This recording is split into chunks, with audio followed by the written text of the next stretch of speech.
you gotta move them up. All right, we are moving along to the first item. What I'd like to do is welcome Dr. Leaming to Estes Park Medical Center. He is our brand new CEO who's been here 2 weeks. Just to give people a little bit of background, we went through a national search starting back in, it had to have been March or so, with the previous board to get everything up and running so that when this new board was seated, we could move along with some of the more critical components. And I don't have any idea how many people actually applied for the position because we got the top 7 candidates, but I know it was a lot, according to the search consultant. So anyway, we went through the process. We had a very inclusive process with a search team here that included doctors, nurses, managers, frontline people, and just kind of whittled it down, went through a interview process many times, and Larry emerged as the top candidate. So we'd certainly like to welcome him here. He's got strong leadership background. He comes from Portales, New Mexico, but has been in a lot of different situations and as CEO. And I think I best be turning it over to you so that you can tell people your background a little bit and what your expectations are. How much time do I have? As much as you want. Oh, no. You're in for it now. Huh? I said they're in for it now. They're in for it now, I know. Hey Larry, excuse me a second. If you people want to spread out, you can. And you able-bodied men, if you want to give your seats up to some of the ladies, that'd be great too. There's no more seats in this institution that could be brought in here. I don't know, John. It seems like that, They're but bringing more. I'm saying that there's you don't have to stack up like this. I don't think. Maybe a little extra room for you along this wall. You could read my notes. Okay, I'm sorry. Go My ahead. name's Larry Levine. I'm a preacher's kid, so if it gets too long, just shut me off. I'm used to speaking in front of folks. My background, I'm a clinician. I'm a registered respiratory therapist, and I'm still licensed in the state of Colorado. It's one of those things I never want to give up. But my heart and soul is patient care, absolutely. Over the years, you get involved in healthcare, and I've worked in all kinds of positions from staff therapist to supervisor to department head, and got an opportunity to get into administration as a vice president with the Sisters of Charity, actually, in hospital in Grand Junction. Did strategic planning, marketing, business development, outreach kind of activities. Went back to school, got a master's in health administration. Then over the years, I had an opportunity to become a CEO, start in a very small rural hospital in Nebraska. My wife and I are originally from York, Nebraska, and I know there's a lot of Huskers in this community. That's okay. And so in that rural hospital, I had an opportunity to fall in love with small rural hospitals. Been in big ones, worked my way up in those, but there's nothing like a small rural hospital where you can get to know everyone and everything. And it doesn't take long. I was even remarking a little bit here too. It doesn't take 2 weeks, and I already see a lot of familiar faces in this audience because you do start to run into the same people everywhere you go. And we're very tightly connected as a community. So I spent the last 7 years, I've been in Colorado for a long time. My kids grew up here. I was in Grand Junction. I was the CEO in Leadville, Colorado. So don't talk to me about how heavy your snow is. And I was out in the Front Range, worked for Banner House. So I was the CEO in Brush in Sterling, Colorado. Kids grew up here. My kids are in Fort Collins. The last 7 years, we were serving the hospital community in Portales, New Mexico. And we had an opportunity to go there. Actually, I felt like I was called to be there. It was struggling to survive, and we spent the last 7 years working and turning things around and stabilizing the facility, and it's doing great. It's not doing as great as you are here, but we don't have the financial resources that you have here, but it's doing great. And then there was this opportunity that arose to come back to Colorado, to be this close to our kids, to be the last move in my career. I don't want to. I want to finish my career here, and this is just the perfect time, the perfect opportunity, the perfect location. So we jumped on it, and it's an honor and a privilege to be here. One of the things that I still got some time. Sure. Oh, okay. One of the things that I want, 2 weeks. I'm just barely getting to know people. And one of the first things you do when you come into an organization, at least for me, is I've got to know what the frontline of care is like. So I spent an enormous amount of time spending it with frontline staff, with patients, with everybody I could get to try to climb that learning curve as quickly as I could. And and I've discovered a few things. Now, after 2 weeks, I can only give you my initial impressions. First you got to try to understand the current circumstance. First, you got to try to understand how this machine works before you start messing with it much. But as I looked at the organization, I looked at the strengths of the organization. First of all, patient safety. I had to make certain that we had all the systems and equipment and procedures and personnel in place to make sure that this is a safe place for people to come. Fire safety systems, alarm systems, emergency backup systems, everything you can think of, I had to climb that learning curve. Medical gas systems, we've been working with a lot of those in the last couple of days, to make sure that this is a safe place for our patients and our visitors and our staff. The nice thing about the construction that's happened here over the last few years is you've replaced a lot of the systems that you have with medical gas, fire alarms. There's a lot of systems that are in place that are in great shape. And to get close to emergency medical services, because if you cannot bring them to the emergency room in great shape, we can't perform miracles, can we, Mike? No. And we've got a wonderful emergency EMS system in this community. The level of support and cooperation between the agencies, fire, park, search and rescue, all of those things are absolute key. Clinical quality. Looking at the organization, look at the quality of the service that we provide, not only from a patient satisfaction perspective, which is very, very high, by the way, but also looking at it from a clinical quality perspective. And there's where you're looking at, infection control, quality improvement, all of those kinds of systems in place that are in great shape. Also, the quality of the staff. I've been very impressed with the personnel in this organization. It's actually a little different for me. In the middle of nowhere, New Mexico, to recruit staff and physicians is extremely hard. But here, people want to be here.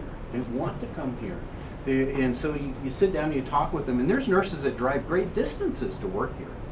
I talked to a nurse up in the New Life Center. I'm thinking OB is what I'm referring to, but New Life Center there's nurses there that drive from Pueblo, from Denver, South Denver, Aurora, Longmont, Greeley. You see people from all over the place. And you sit there and you talk to them and say, well, my gosh, you drive past how many hospitals to get here? Why would you do that? And the response, number one, is I love the people I'm working with. It's all about the people that we work with together. Also, they love this community. They love this organization. The level of dedication is really high, and I really appreciate that in our staff. It's just amazing. The level of experience and education is high. You have people that want to work here. You have people who aspire to come and work here. So you can be a little selective in who you invite to be part of this team. And so I see nurses in all kinds of staff with a lot of years of experience, with a lot of education, with dedication to serving the people and serving the patients. And so that's great. They talk about an engaged workforce. Yeah, absolutely high. The quality of the medical staff reflects that too. You have physicians who've been here for quite a while. Physicians are absolutely dedicated to the community and the quality of care they receive, highly educated, and physicians who get attracted away all the time. I mean, how many, Dr. Florence, how many marketing calls and emails do you get a week to try to attract you to go work somewhere else? About 3 a day. 3 a day? Yes. I mean, That's there's not lots. just because it's me. Yeah. It's just physicians are in short In general. supply. Yeah. The demand for physicians is high, and quality physicians can go anywhere they want. But I talk to the medical staff, and they want to be here. They want to work here. They want to be part of this organization. They have a history here. They have family here. They have friends here. And that's huge, the dedication to quality. Patient satisfaction. I talk to the patients, too. They love it here. The care is phenomenal here. The food is amazing here. I mean, there's all of those kinds of things. Physical plant. I mean, you've got all private inpatient rooms. The clinic, the surgery, the emergency department is I absolutely fell in love with. In the last hospital, we were just trying to plan on how we could remodel it, and we could really use some of the examples that you have up here going forward. In financial performance, resources. I mean, you can have all the plans in the world, but it's hard to do anything if you don't have the resources to make it happen. And we're going to hear more later about the financial resources that we have here. Very strong, very strong. So that's initially, even after a couple of weeks, this place has got a tremendous amount going for it. Absolutely. There's opportunities here. And it just get the tip of the iceberg, but you look at, there's opportunities for growth. There's opportunities to do more. There's opportunities to broaden and improve and continually improve the quality of what we do. Some of the things opportunities that we need to take advantage of is we need to take advantage of an opportunity to have some stable leadership here. I mean, I'm the 5th CEO in the last 4 years.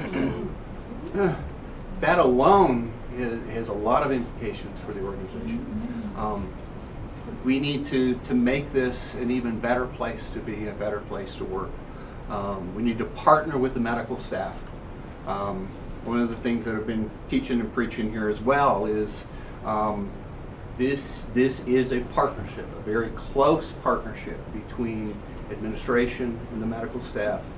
We are delegated the responsibility from this governing board for the quality of the practice of medicine and to make sure that we're running the organization the way we're supposed to be.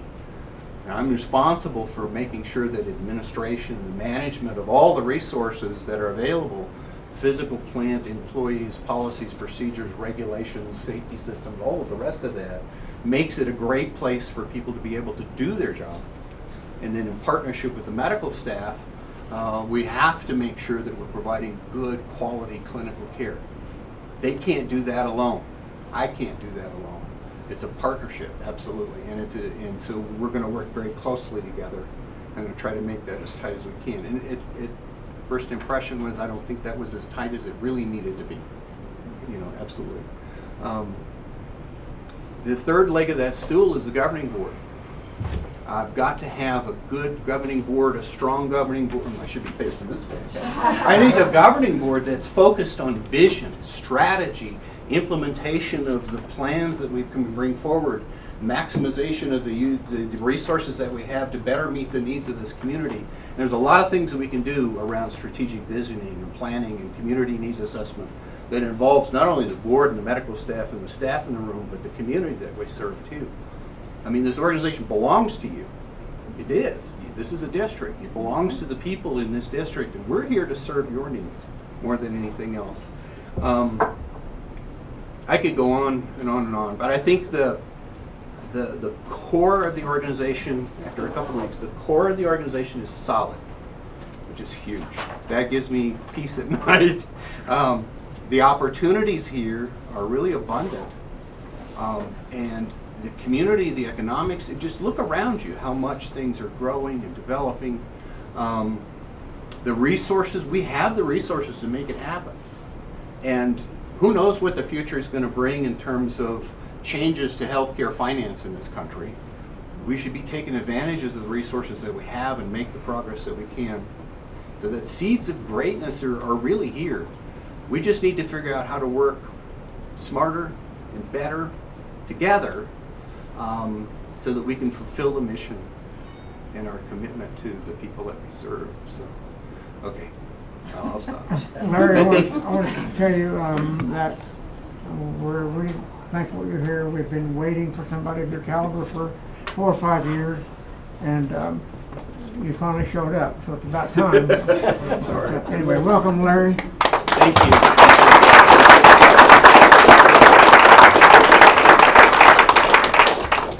All right, thank you. Next on the agenda, we want to welcome Dr. Florence as the new Chief of Staff. Dr. Funkin had been here for 2 years and served in that capacity, and every 2 years we rotate. So, Dr. Florence, welcome. You have a lot on your plate. I know you get a lot of extra meetings, which has got to be just so exciting for you. But you have a lot that you have to do in that role, and we appreciate the fact that you have willingly taken on that role, and appreciate all that you're going to do in that role. So thank you for being here and everything you're going to do. Next, we have the approval of the minutes from our regular meeting on December 6th. So do we have a motion to approve those? So moved. Second, okay, we have a motion to approve and a second for the minutes of December 6th. All those in favor say aye. Aye. Aye. Next, we have the minutes from the special meeting on December 30th, and we need an action on that as well. Second. Okay, we have a motion and a second for those minutes from December 30th. All those in favor say aye. Aye. Aye. Any opposed? All right. Did Next. we ever approve the October minutes? Yeah, they Yep. were approved at the December 6th meeting. Okay, I don't think I've seen them. I could send them to you. Okay, thank you. Yep. Okay, next is public comments on medical center business. So we have the there's sign a up sheet? back floating there. around.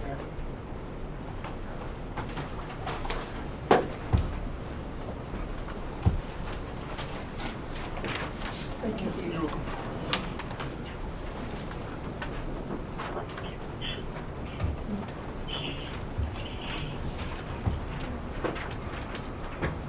Chuck's gonna go ahead and facilitate this part.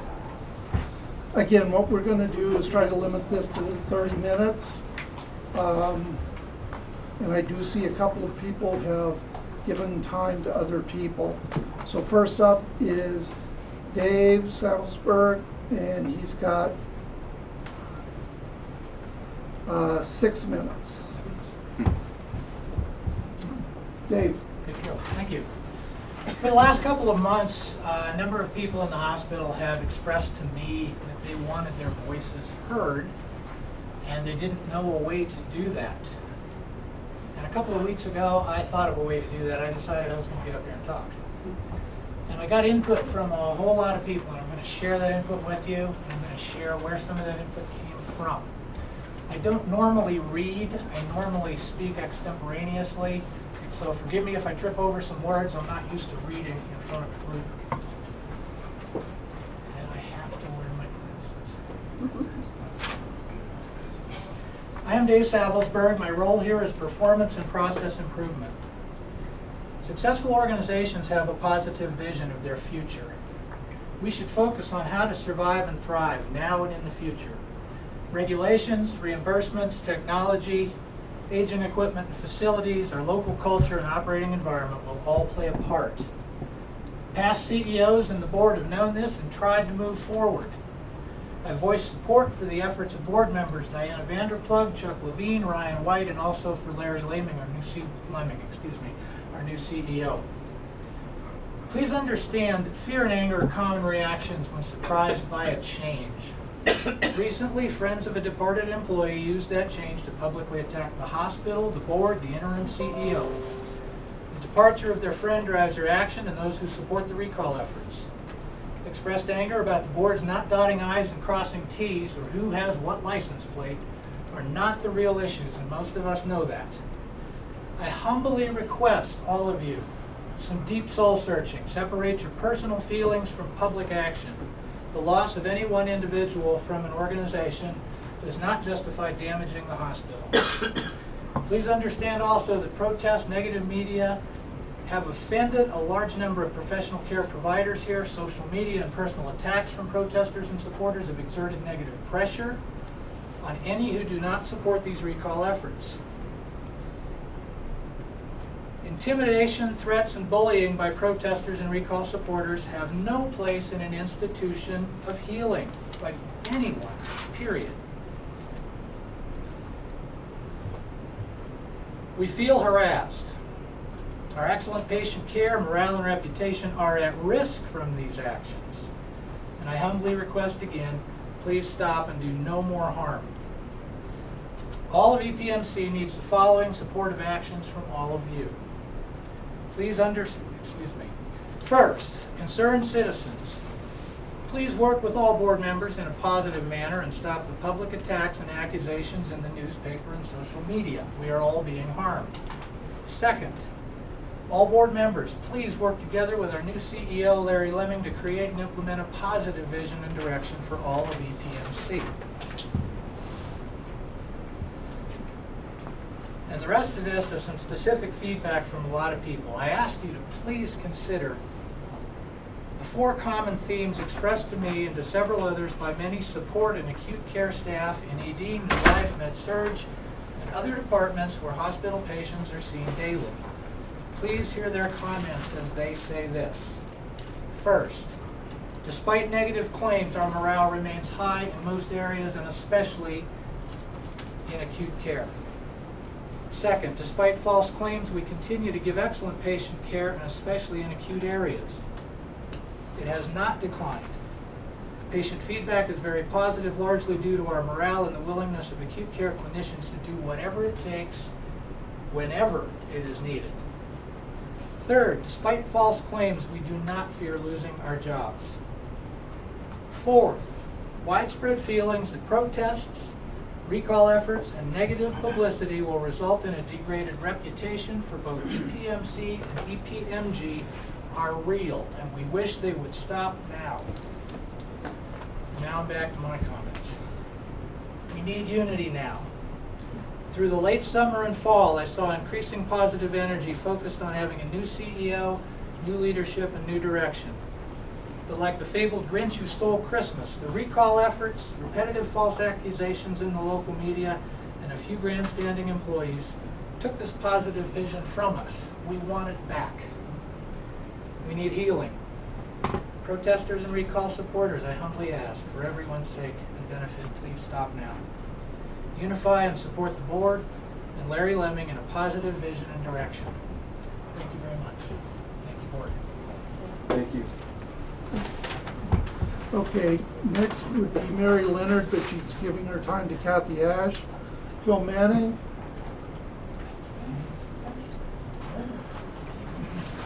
You have 2 minutes.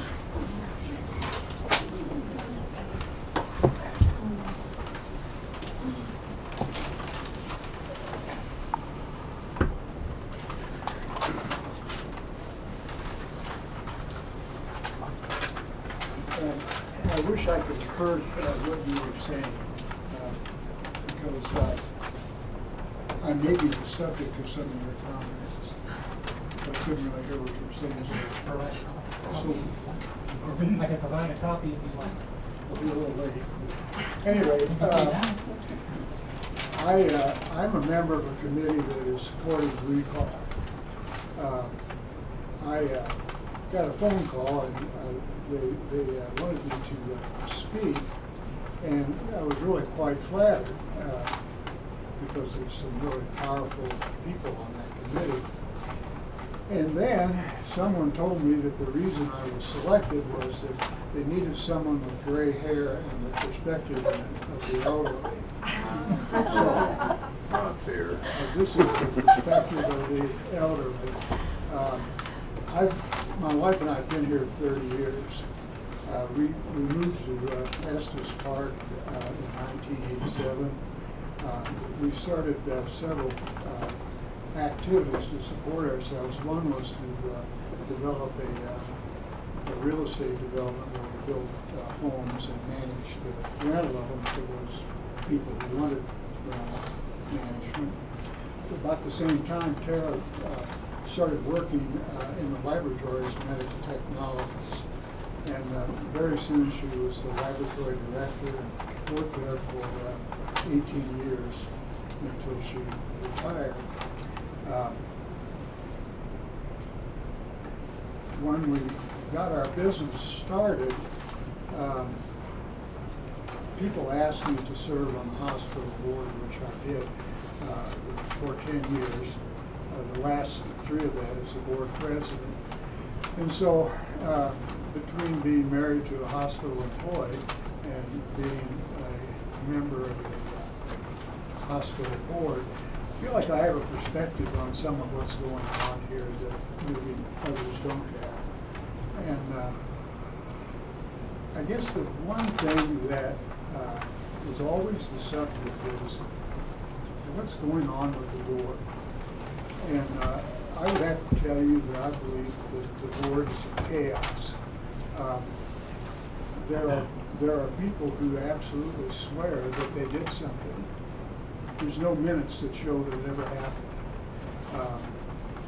There's a guy who worked here as an interim CEO who seemed to see his role as firing people. He says that he fired the clinic manager with the full support and knowledge of the board. The board says they don't know anything about it. Who do you believe? I guess you could believe both. The time is up. Please wrap it up. Your 2 minutes are up. My 2 minutes? Wow. Yes, sir. Well, the long and the short of it is that I don't believe that there's anything that's going to make this board effective other than replacing the 3 members who don't seem to play well with others. And I guess my reason for saying that is it's going to cost a lot of money. It's not going to cost our committee much money. We already have twice the amount of money that our lawyer wants. So we're done. But the hospital district is going to have to put on the election, and that's going to cost a lot of money. I don't know how much money. I've heard various numbers, but it will be a lot of numbers. It will be a large number. And I was just thinking how nice it would be if the 3 of you would just resign and go away. We have more than enough candidates to take your place, and I think most of them will attend more meetings than some of us who can able to attend. So anyway, Thank you, sir. that's all I have.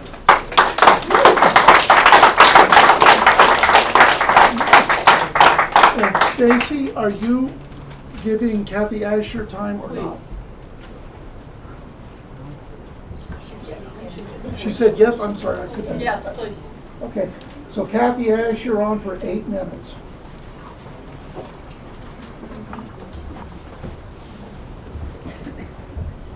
I'd like to thank the board for the opportunity to speak.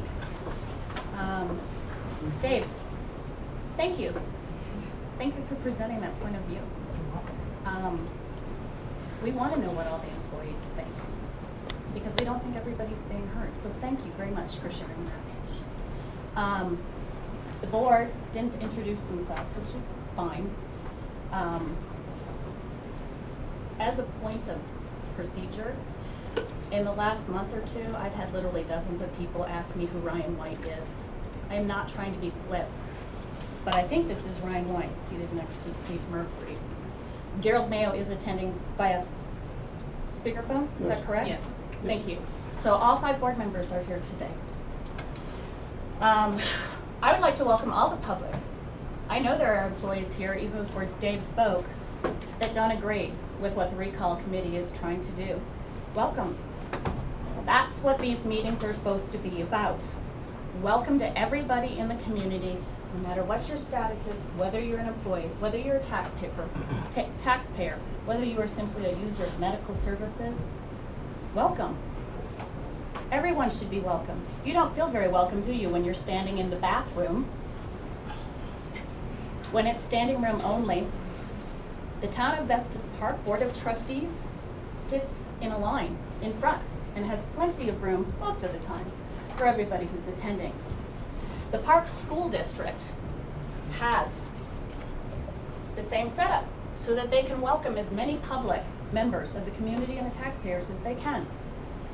The Recreation District does the same thing. There are many boards who do that, and yet this board thinks it's appropriate to face each other and talk to each other and exclude these people.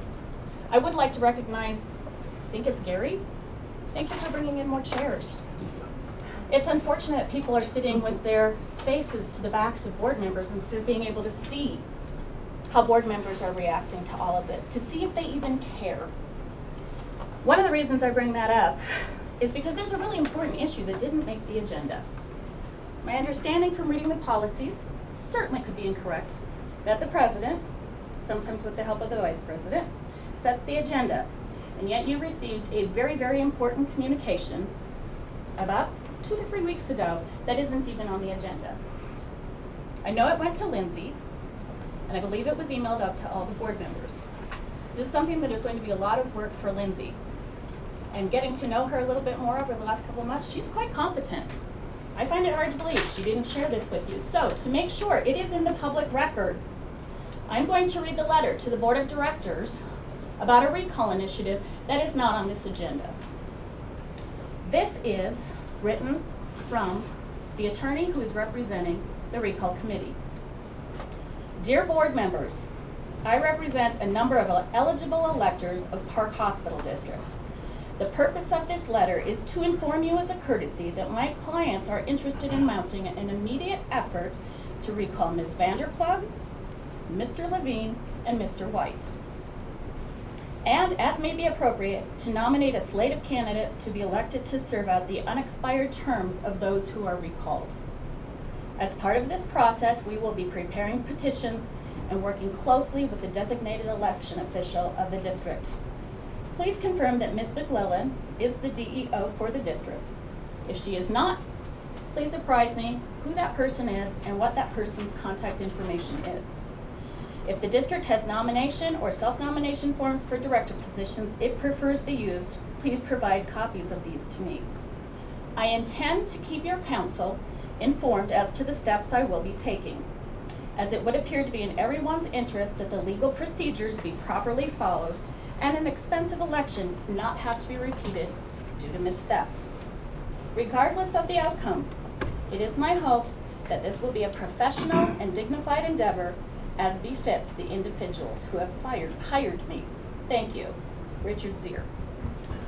This was mailed January 13th to Lyons Gaddis, attention of Dick Lyons, who is counsel for the Park Hospital District. It was mailed to Lindsay McClellan, and Lindsay disseminated it to all the directors. And yet it's not on the agenda. It doesn't matter. It's not important. I truly believe what Dave said matters. I know the people in this room who are supportive of a recall, they all believe what Dave says matters. And yet you discount all of us.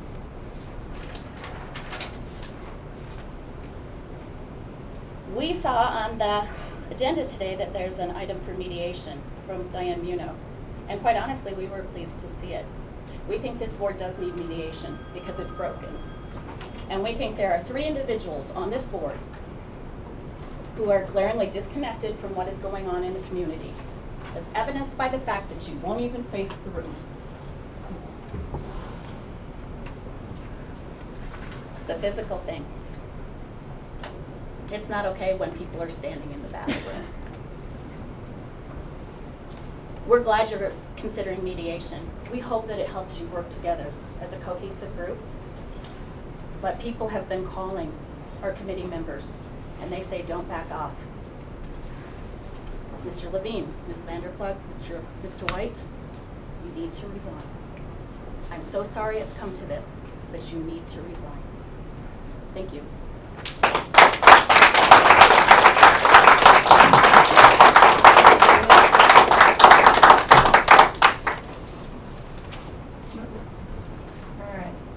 Thank you for public comments. We appreciate hearing everybody and sharing your time and whatnot with one another. As you know, we can't comment. We're not allowed to comment because of our policy, so we'll just appreciate the comments. We're on to the consent agenda, and we have Human Resources report and the Chief of Staff report. Does anybody who submitted those have anything more to add, or does the board have any questions on those reports? I have one question on the Chief of Staff report. It has to do with the Colorado Hospital Association, the End of Life Act that we're going to hear about. Was that discussed at all with the physicians? And Extensively. okay, so will that end up in a report, or will you weigh in on that in that next presentation? I can just briefly tell you right now that the as a hospital, as physicians, as a provider of health in this area, we need to decide as physicians and then also as an organization whether or not we're going to be engaging in that. And this is the cleverly worded end of life initiative that was passed by the state of Colorado voters, better known as physician-assisted suicide. The medical staff of Estes Park Medical Center voted as physicians to opt out, to not participate in that, if you want to call it a service line here at our hospital. There was many reasons. It wasn't a unanimous vote, but it did pass in the affirmative to opt out. There was financial reasons, there was ethical reasons, there was a lot of other reasons, but that was our vote as a group of physicians. So now we give it to you. We are the ones that would be potentially administering that service, if you want to call it a service. But that's our recommendation to the board. The physicians voted not to do it, but it's up to the board whether or not we allow that to happen within our community. But the physicians voted not to have it happen in these four walls of this facility. Okay, well, we just didn't see it in the minutes, so we weren't quite sure so what that's, the discussion yeah, was. thank Okay, you. super, thank you for clarifying that. All I right. have a question. Yeah. Were the doctors aware that even if the board chooses to participate, that the doctors do not have to? Yes. Okay. I have a question as well Oh, okay. for you. Yeah, it actually is in my report. Is it? It's underneath Chief Nursing Officer. Our Chief Nursing Officer was the one, Cindy Stanley. She was the one that we were working with, or she was the one that brought this to us, and so that's why it's under that heading on my report. Yeah. We do understand that the physicians don't need to participate in it, even though the hospital board may decide to, but we would respectfully submit that since the physicians are the ones that would be administering that service, that our voices would be heard for that. Okay, great, thank you. Mike, I respect the physicians a lot. Could you give us just a little more information of the whys and the why nots? As I mentioned, there's multiple reasons why each individual physician voted the way he did, or she did, and I don't think we really have time right now to go into the details of each person's individual reasons behind that. But as I mentioned, I didn't want individual reasons. I just wanted the cliff notes of the yeas and the nays. Why some doctors did, and why some doctors didn't. Well, I mentioned ethical reasons. So we believe that it immediately contradicts our hospital's mission statement to. Like it's printed on the front of my book here, to make a positive difference in the health care and well-being of all we serve. We think that suicide is not health and well-being of those we serve, so that's one of the things. We think it's in direct conflict with the Hippocratic Oath, which says first do no harm, and that would be, of course, the physicians that voted against providing that. Some of the physicians that voted for providing that service line talked about compassion with helping people that are suffering in their end of life and to end that suffering. And so those were all very reasonable concerns. There was, I guess I would say, a consensus that most of the physicians believe that this institution doesn't have the resources legally to handle if there were any outfall, or if a niece shows up 3 days after from New York and is mad about this whole thing that happened, and then they sue the hospital. Would our hospital be in a position to be able to deal with that financially?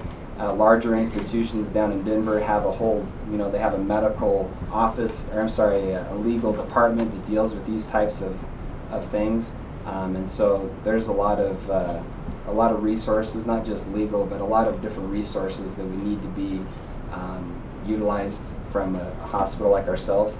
There's many service lines which we're not able to provide here at this hospital because we don't have the resources for that.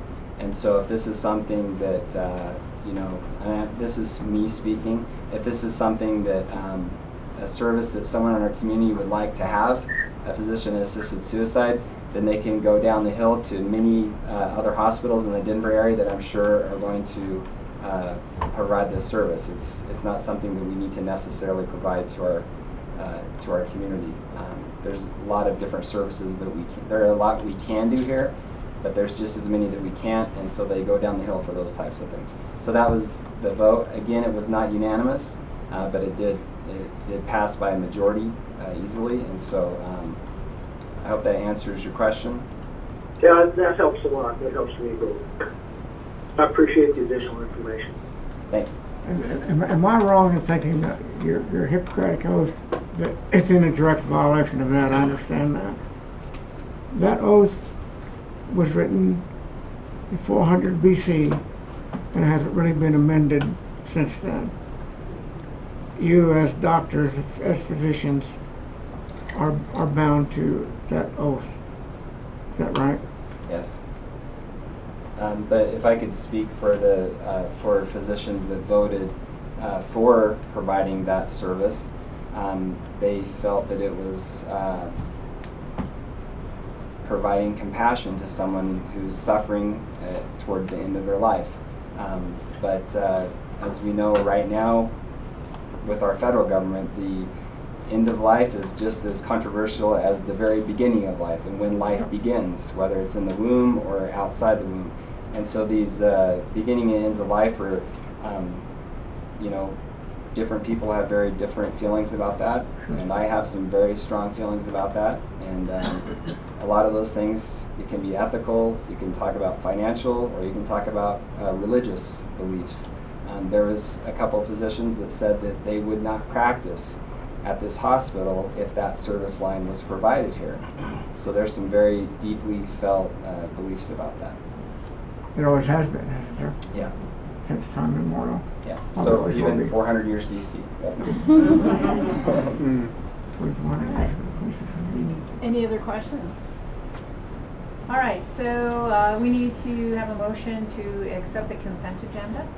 So moved. All right, we have a motion and a second to accept the consent agenda as presented. All those in favor say aye. Aye. Any opposed? All right. Next is a presentation from the Colorado Hospital Association, the End of Life Act, and that will be with Amber. Hi.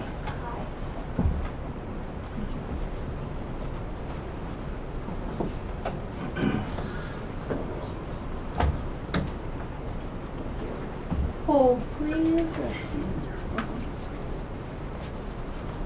Thank you.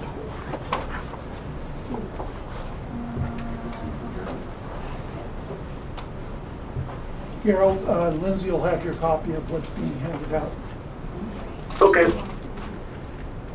I'll be home Saturday.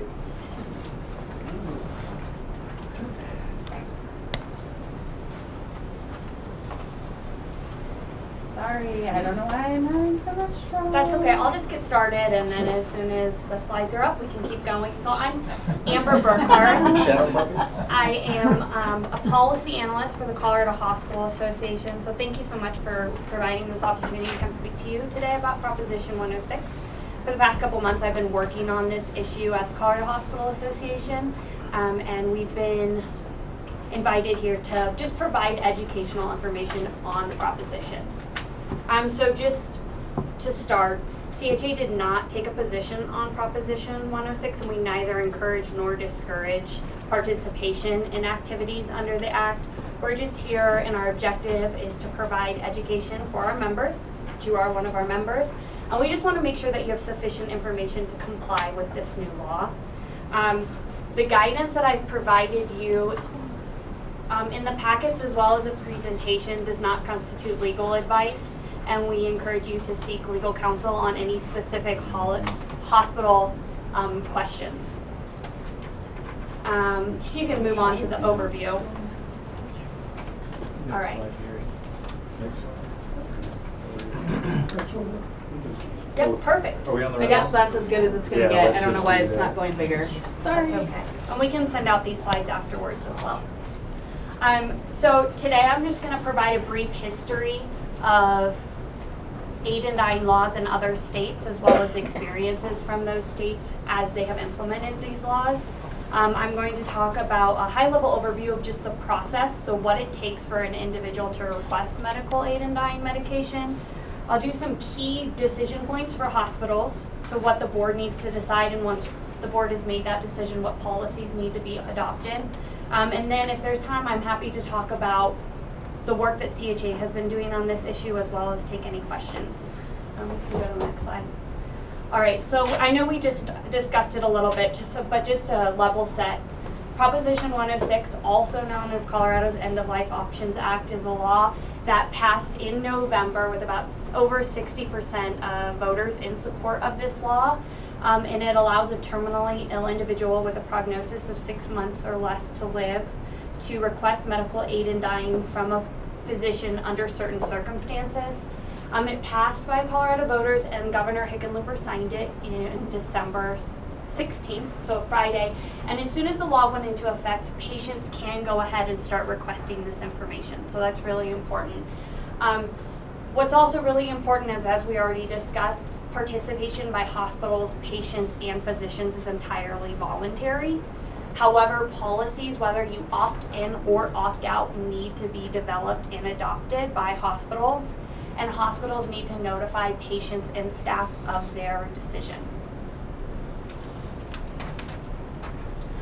All right, so Colorado is the 6th state to pass a medical aid and dying law, so this authorizes these actions by patients and physicians. Oregon was the first state in 1997, followed by Washington, Vermont, Montana, and California as recently as 2015. We've seen some really interesting experiences of Oregon since it's been around the longest. And between 1998 and 2015, about 1,500 individuals requested the medical aid and dying medication, received a prescription, but only about 60% actually went through with the medication and ingested it and subsequently died. So it's important to note that even if someone goes through the process to request it, doesn't necessarily mean that they'll end up taking the medication. It's also important to note that in the history of the law being in Oregon, only one patient has passed away in a hospital. So this is not necessarily a hospital-focused law, and I think that's really important to keep in mind as you make your decision today. Where would most at home or in a nursing facility? Yeah, or what? a lot of them take place in hospice and at home. Okay. Yep. And you're welcome to ask questions throughout this presentation. I know Cindy wants me to keep it to 15 minutes, so I'm 10 to 15, so I'm going to keep going quickly. Do you have data on how many people have taken it in nursing homes in Oregon? I don't personally, but I can get that to you. So part of the law, as it will be in Colorado as well, you're required to collect a lot of data, and all of that data is reported. So Oregon has a really great report with all of this information, exactly where individuals took it, when they took it. So, and Oregon or Colorado will be collecting that information as well. All right, we can move to the next slide. All right, so I just want to talk about the process really quickly so everyone has an idea of the kind of the checks and balances that individuals go through to request this medical aid and dying medication. So for the patient's request, they're required to do 2 oral requests 15 days apart and 1 valid written request. That request has to be witnessed by at least 2 individuals. Once those requests take place, the attending physician must fulfill multiple requirements. This includes examining the patient, examining their medical records to determine whether they're eligible. Eligibility, as we discussed, is are they a Colorado resident? Do they have a terminal illness? Do they have a prognosis of 6 months or less to live? Once that takes place, they also have to determine the mental capability of the patient, as well as if they're making an informed decision. Once that takes place, they have to refer them to a consulting physician. The consulting physician must examine the medical records, examine the patient, and decide that the attending physician's diagnosis is accurate. If either the attending physician or consulting physician do not feel comfortable making the mental capability determination, they can refer them to a licensed mental health professional. That licensed mental health professional in Colorado's law must be a psychiatrist or psychologist. So once all of the requirements are fulfilled, the attending physician can prescribe that medication to that individual. The attending physician, once that prescription has been written, has 30 days to submit information to the Colorado Department of Public Health and Environment.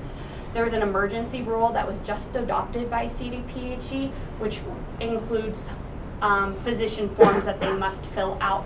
The attending physician is also required, either the attending physician or a hospice director is required to sign the death certificate.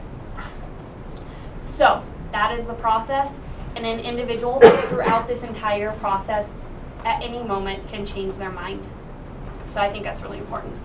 So what does this mean for hospitals? So regardless of whether your hospital decides to opt in or opt out, which also can be considered participating or not participating, although there's a range of activities you can do in that, you have to make a decision. So the board has to make a decision about your policy. You must develop and adopt a policy, and that policy must be shared with patients and staff. And this is an illustration of this process, a 3-step process that the hospital must take, and the following slides will dive deeper into each of these steps. So the first step is to decide whether you'd like to participate or not. I know that you've already shared the experiences of physicians here, so I'll just go through these really quickly. But look at the hospital. What? I've shared the decision. Yeah, the decision. Of the physicians here. Of physicians. So the hospital's mission, does it reflect the hospital's mission and vision? Is it applicable to faith-based and ethical standards? I think it's also really important, I know you noted this, do you have the resources to ensure that this law can be implemented sufficiently in the hospital? Are hospital staff willing and support the law? That's really important to consider as well. Do you have even I know in some hospitals they don't even have the correct staff that could actually carry out this law, so that's important to note as well. And then also, as you mentioned, some of the potential litigation concerns regarding this law. Those are some of the factors. So regarding opting in, hospitals that choose to opt in are essentially allowing physicians to prescribe the medication if the individual intends to take the medication on premise, so on the premise of the hospital.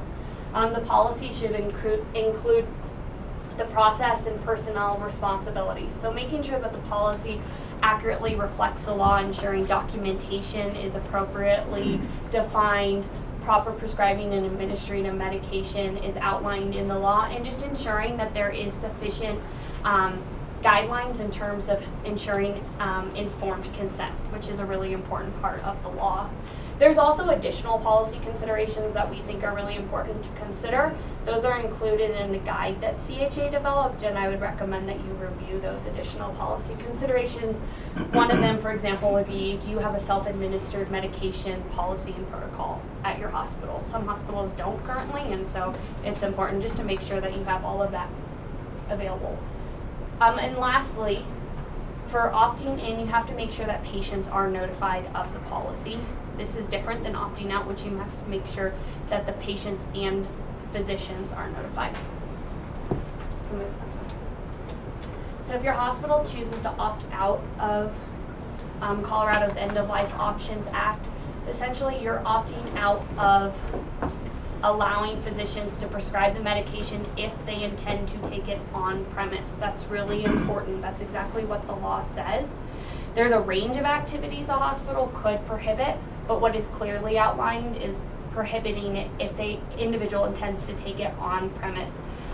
CHA worked with our legal counsel on this opting out, and we would recommend that also in that folder you would review the memo that CHA's legal counsel developed, which has a lot of conclusions regarding the range of activities a hospital can prohibit its physicians from prescribing and allowing patients to be within your facility with the medication. If you do go ahead and decide to opt out, we'd recommend that the policy accurately reflect the decision made by the board.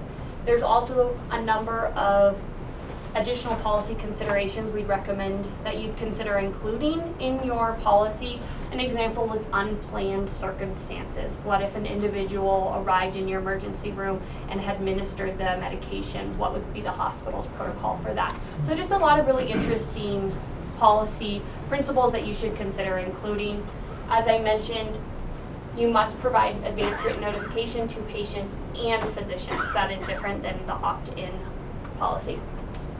If you go the opt-out policy, does that preclude a physician from working with a patient who doesn't want to do that on the premises but wants to do it at home? So would we have liability or run into issues? Because you said that not all physicians, even though it voted this way. I think that's worth clarifying.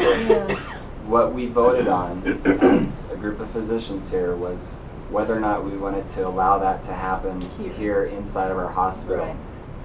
As a medical staff, that's what we voted on. It's up to each individual physician whether or not they want to prescribe that. They have their own medical license. If they want to prescribe that and the patient takes it at home or wherever, that's up to that individual physician. But the vote was specifically whether or not we have it here. We want to opt out. That was the vote as a facility. So given that, though, if we opt out as a board and as a facility, and yet we employ the physicians, has that been addressed at all? Yes, and that is outlined in the memo. So there's a lot of ambiguity to this law, so it's really important to work with your legal counsel on that issue. But what the law specifically talks about is prohibiting on-premise. Okay. So it doesn't prohibit off-premise if that's what your policy chooses to address. So whether we opt in or opt out, you said that there's a group of policies that we are going to have to embrace from this hospital. And is there a list of those policies for both opting in and opting out? Yes, so there is a policy, and CHA has actually developed model policies for both opting in and opting out. That's included in your folders. It's one policy, but there's just multiple provisions to that policy, and we'd also recommend developing procedures that go along with the policy. Okay. So Amber, it's on our agenda today to make a decision. So if we opt in or opt out, would we have to adopt those policies at the same time, or can those policies be added? I think that's a decision that the board would make. I mean, the policies need to be developed first. I've been working on draft policies, and they are with our legal counsel currently being reviewed. So we will have those very soon, regardless of your decision. So whichever way we decide to go, hopefully at our next meeting, Yes. we would have the policies to support that. That's my plan. Thank you. Are we under a timeline to have to make a decision today? So that's a good question. So as I mentioned, the law was passed in November and Governor Hickenlooper signed it on December 16th, meaning that individuals can come to your hospital and request medication at this time. And so it is really important. We strongly encourage in hospitals to make a decision. I think you have to have sufficient information to make that decision. So it's certainly up to the board. But I also know that a lot of hospitals are still going through the process. Not every hospital has made a decision yet in Colorado regarding this law. So we could make a decision today, Amber, and then follow that up at a subsequent meeting with the policies? Yes. Yes. That's what the board would like, yeah. But I think what's really important to note, and if you go to the next slide, we can talk about notification requirements. Ask you a question? Oh, yeah, sorry. If a patient does request and get the pill, and they don't use it, like you said, 60% do, or is the pill trackable, traceable? Do they have to give it back? I mean, is it just out there? Right, that's a really good question. The law does talk about what you should do with the medication if it is not used, or if there's additional medication once the individual has ingested it and subsequently passed away. As the law is written, it states that the additional medication should be brought back to the attending physician, or it could be delivered and dropped off at a medication take-back program location. So that's really important to note, but there is no tracker on the medication. There's, you won't know whether they took it or not. There's no electronic dog tag? No, unless it is brought back to an individual physician. Okay, thanks. But at that point, there's still no reporting requirements for that medication. So as I was mentioning with the notification requirements, if you do not provide advance written notification to patients and physicians of your policy, you cannot enforce your policy. So that gets back to your point. If you make a decision, as long as you provide information about the decisions, the hospital's decision, but it needs to be provided in advance. Otherwise, you can't enforce the policies that you develop. When you say it needs to be provided to the patients, every patient that comes in? Right. So even though that's mandated by law to provide advance written notification, the law does not provide means for how to provide or the content of the notification. In the packets, we've provided samples of what this notification could look like for either opting in or opting out. But we would suggest for patients that you have it available on your website. A lot of hospitals already have a statement available on their website that says what they intend to do with this law. We'd also recommend that you could include it, for example, in consent forms or admissions packets. You could also include it just in public spaces around the hospital. For employees, we'd recommend that you either mail or send out an email to employees that has some type of mandatory response so that you know that your employees are notified of the law and your position on that law. That kind of, you're welcome to move to the next one. That concludes kind of the broad overview of this law, this new law in Colorado. I'm happy to talk about the work that CHA has been doing, but I'm also happy to answer any other questions you may have. I think Cindy did a real good job. What meeting were we at that you were explaining this? December 30th. That one? No, it was the one before, and it was just us. I gave you information quite some time ago, right after it was. Yeah, right after it was voted on. I think it was a quality meeting. Oh, we did a quality meeting as Okay, well. yeah, You're that's where you right. expressed You're it. right. Then we did do talk at a quality meeting as well. Yes. Well, thank you for what you've been doing on this. You make it a lot easier to understand. Anybody have other questions? Larry, do you want to weigh in on this at all? Oh, I got tons of questions, but I'm sure the details are in the packet. Yeah. Well, that's the tough part. So, thank Thank you, you. Amber. Yes. Really Thank you, appreciate it. Amber. I'm sure we'll have a lot more questions as we go through this. So we need to talk about whether we want to make the decision today, first of all. Does everybody feel like they have enough information to make a decision? Do you want to take some time to read this and put it on the next agenda? And I guess I would ask for your advice as well.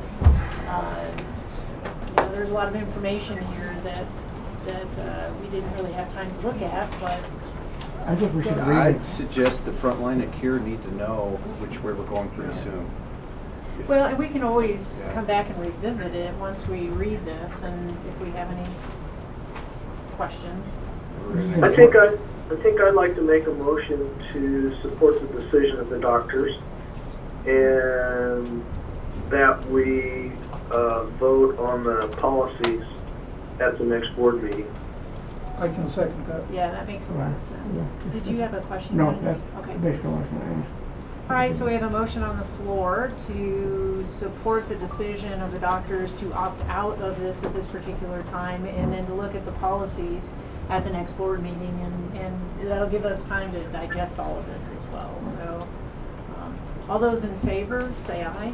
Aye. Any opposed? I'm opposed. Okay. All right. You want to tell us why? Okay. Yeah, I think the fact that we have a nursing home changes this significantly for me, in that the nursing home is these individuals' place of residence. So I would prefer if we had separated the policy between a nursing home and the hospital. Okay. I mean, almost two-thirds of the voters of Colorado approved the Aid and Dying Act. It's a big number. And I think it's one thing to say it doesn't need to happen in an acute care hospital. I think it's another thing when this policy could cover somebody's residence. Yeah, never thought of it like that. I think that makes an awful lot of sense. I personally, very personally, am very much in support of this, having gone through a very difficult time with my mother at the end of her life. I would have given anything to be able to ease her suffering. The facility and PPLC, I see no reason we as a board cannot treat those differently. The facility being the hospital itself and PPLC being different. What do you say, Larry? We treat them differently? I don't know. I mean, Well, respectfully, the the motion nursing home is to patients that are support probably the competent medical to staff's make that position. decision. Are we? That's a real one good point, thank you. entity? I think we had a motion and a vote, and I still think we need to support the doctors. And I've gone through an awful lot of cancer in my family, and I understand how troubling that can be, particularly at the end.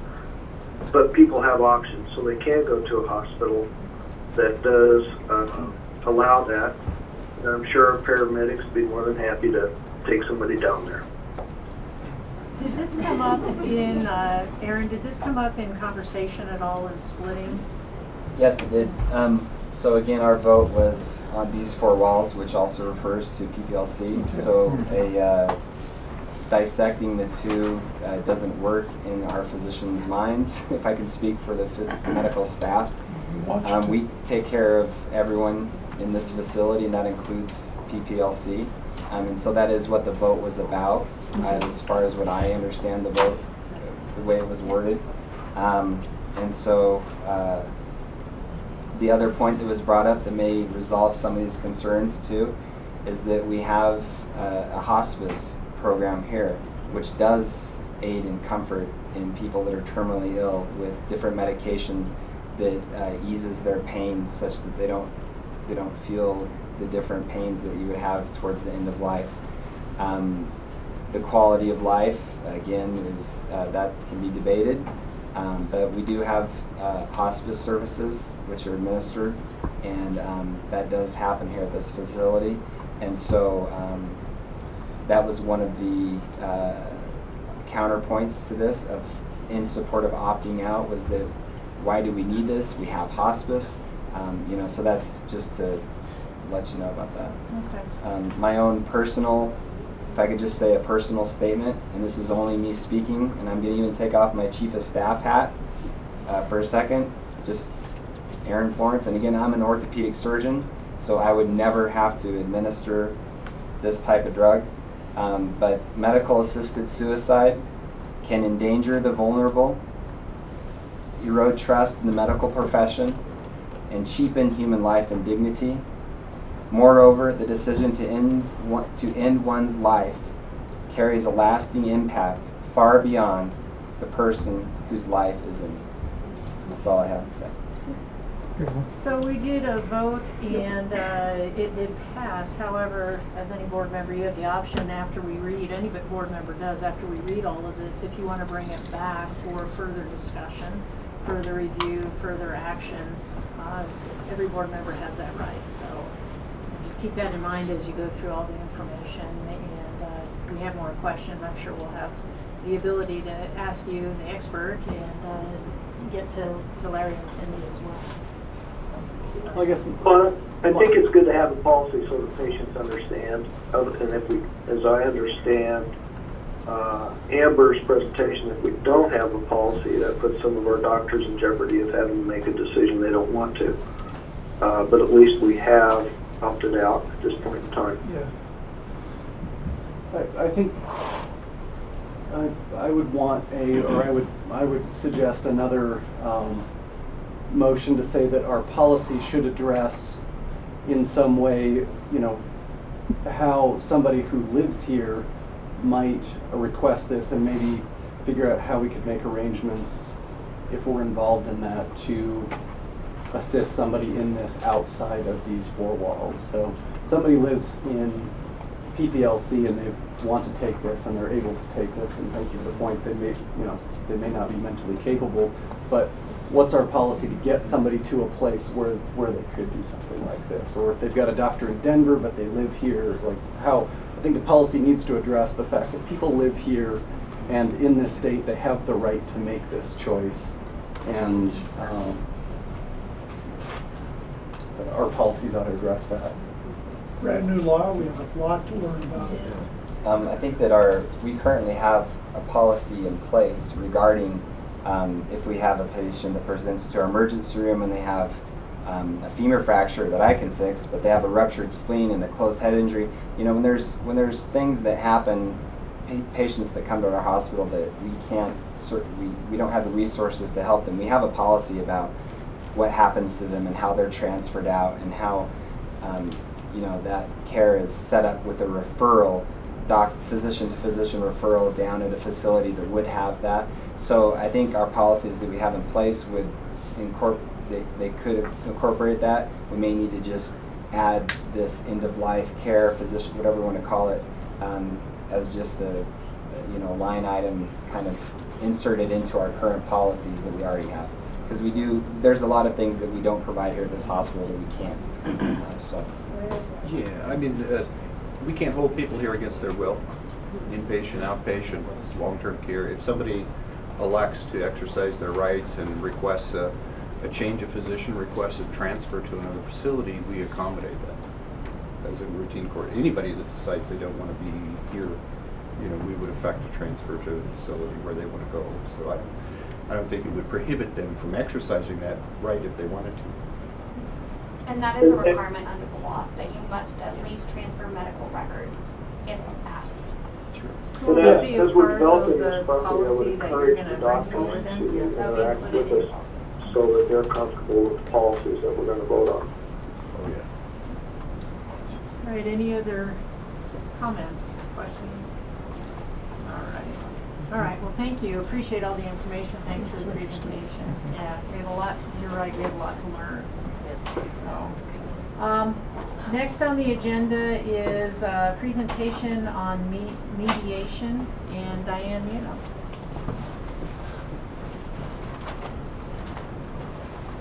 Thank you. Thank you to the board for having me on the agenda today. I truly appreciate it. I'll introduce myself. I'm Diane Muno, and I am an Estes Park resident. I'm a small business owner. I'm financially invested in 6 businesses here in Estes Park. I serve on multiple nonprofit boards, Estes Valley Partners for Commerce, the Wedding Association. I'm on the Estes Park Economic Development Corporation, on which I serve as on the Workforce Housing Committee as their chair. I'm also on the board for the Estes Park Medical Center Foundation. And I also hold the capacity of chair for the individual fundraising for the Wellness Center. So over the course of the last several weeks, I've had multiple people come up to me, probably because of all these affiliations. Maybe I got to get off some boards, I don't know. But I've been approached by leaders in business here. I've been approached by donors for the Wellness Center. I've been approached by community members wondering what's happening. And all the information isn't available for me to know personally, and I don't think it's available to most of us in this room to know personally all the information, but we all do have impressions about what's going on. Really what the question has been is, why can't our board work collaboratively? Isn't there a way for that to happen? And specifically that this board would consider mediation as a best practice approach. And it's this type of team leadership that serving on boards require. And so it appears that there's been a significant rift between board members. It's impacting the board's ability to work together in its role for overseeing the fulfillment of the mission of our hospital. And thank you, it's our hospital. This conflict, it's spilled out into the community. It's causing unrest, it's causing mistrust. There's been harsh words, there's been harsh actions. It's taken place across the board. As a result, we find ourselves, especially our hospital, in a precarious situation. And having a good quality hospital is non-negotiable in our community. We must have it. Yet when we're in this conflict, we run the risk of compromising our ability to sustain it. I understand the difficulty of working through these types of situations. But because of the role as elected board members, I believe you must lead by doing the difficult work that's needed. And this is why I am humbly here to ask that you consider a mediation process to help work through the conflicts.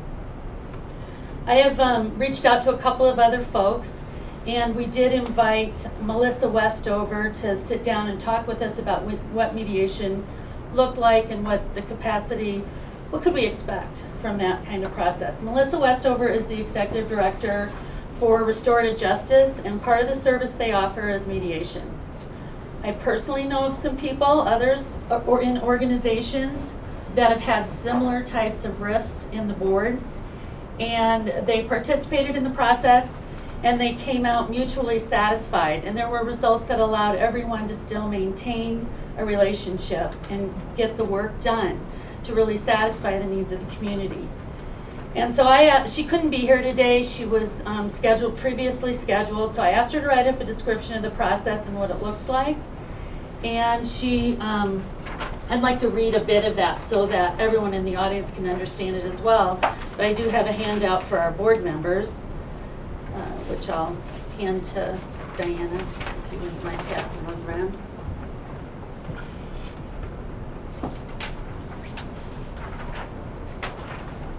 So what is mediation? Mediation is a structured method of negotiation and conflict resolution. To the surprise of many, it is not about determining who is right and who is wrong. The goal instead is to assist parties in developing practical and permanent solutions to potentially escalating interpersonal or organizational conflicts. The process is facilitated by trained neutral mediators. Mediators do not make decisions or judgments about what an agreement should be. Instead, they assist the parties to develop their own agreement that allows all sides to move forward in a positive direction. All parties involved must agree to participate in good faith. Confidentiality is observed and required with the exception of mandated reporting situations. Mediators do not give legal advice. They're present to conduct the process only. Legal matters should be discussed with an attorney. The process begins with individual meetings with each party and the mediators. The mediators listen to all sides. They ask clarifying questions, give more in-depth information regarding the process. If all individuals desire to move forward in good faith, the mediators will arrange for a meeting to take place with all parties. Sometimes it may be necessary to have more than one meeting. During these meetings, the mediators help with setting and maintaining ground rules, providing structure and asking questions. Once all the issues are on the table, the group works together in developing an agenda toward working through each topic. And once this is done, the agreement's written and all parties sign. Part of an agreement for organization is usually deciding how and what is appropriate to share publicly. It will be up to the individuals who sign the agreement to keep it. If that becomes difficult, further mediation may be necessary. And she goes on to say that mediation is not a magic potion for resolving conflict. Instead, it is a method that works only when those involved fully invest in it. And the Estes Valley Restorative Justice Partnership offers this service to anyone living in Estes Valley at no charge. However, there are numerous other mediators who offer quality services for a charge, and they have the list of those resources that they can offer out. Melissa specifically said to me she can provide a list of highly qualified mediators if the board would choose to look outside to an outside source. But in closing in my comments, mediation would show this community that each of you have the capacity to work through difficult situations. And within the parameters of the role you were elected to fulfill, it would provide our voting residents and the Estes Valley patient population with a renewed confidence in our hospital, restore trust, and allow us to rely on your decisions as informed and unified. So I urge you, for the benefit of the hospital and community, to pursue the option of mediation and begin the healing that must take place for us to move forward. I appreciate you hearing the proposition as an appropriate and best first step and to respond to the public concerns over the board management. And I do have, as moral support, but willing to speak on the topic, John Nicholas as president and chair of the Economic Development Corporation, who did enter into this type of a process. John, would you like to share any comments? Just that it seems that in our community, it has become increasingly common for both public bodies and nonprofits to face these kind of conflicts among board members and organizations. And I think that as a public body, each and every one of you as a board member has applied for a job and accepted a role as moving forward in a positive way for the organization. And one of the ways to do that is to resolve conflicts. I don't think that I don't think you should let that opportunity pass. And having used this as a tool, I've only used it once, but that was all that was needed. And using that tool to resolve conflicts was very helpful. I think it gives a baseline for figuring out how to resolve conflicts. And the goal is really to come out with a set of agreed outcomes. And it will only work if every board member is committed to going through mediation process. I don't know as a public body what requirements there might be in terms of public versus confidential and private. I think that's one of the issues you're going to have to address because you are a public body. But if you have any questions about it, I'm happy to answer. The reason I came today was I don't really know a lot about what's going on with the conflict, but when I knew that from talking to Diane that Melissa wasn't going to be here, I just wanted to assure you that it's a very valuable service and can be very helpful. Thank you, John, and I appreciate you being willing to speak to anyone about the experience that you had as part of an organization. And Melissa also is willing to speak to anyone from this board or from this audience and anyone within the community. She's happy to share how it would work. And I ask you if you have any questions for me. Anybody have any questions? Thank you very much. Appreciate it. Steve, I know you wanted to make a comment. I have a comment to make on this issue of mitigation. What I'm going to say here is just from an internal perspective. It has nothing to do with the public movement. It's not to condemn or support it either way. It's something that we have to do something. So this is what we decided that we would do. And we were talking about this before Diane was put on the agenda. Chuck and I have been talking about it for a while. So I'll just read it verbatim. In an effort to promote a more harmonious and successful EPMC Board of Directors, Steve, approached Chuck Levine last week to see if there was any way that we could reach across and find a way to jointly heal this board. We met and had a far-ranging discussion. We agreed that we both want the very best for EPMC, and we discussed many ideas. We believe that we have a path forward, and not stagnant, but like I said, doing something going forward. And I bring to you and to that board a recommendation that we do that. In other words, go forward. We will be composing a motion today to ask the board to seek formal mediation. While this process will not address any specific issue, either past or future, we feel that this board has the potential to heal and unite. I'm asking you today to allow us the time to internally address our issues. And like I said, in other words, we can't just sit here and wait.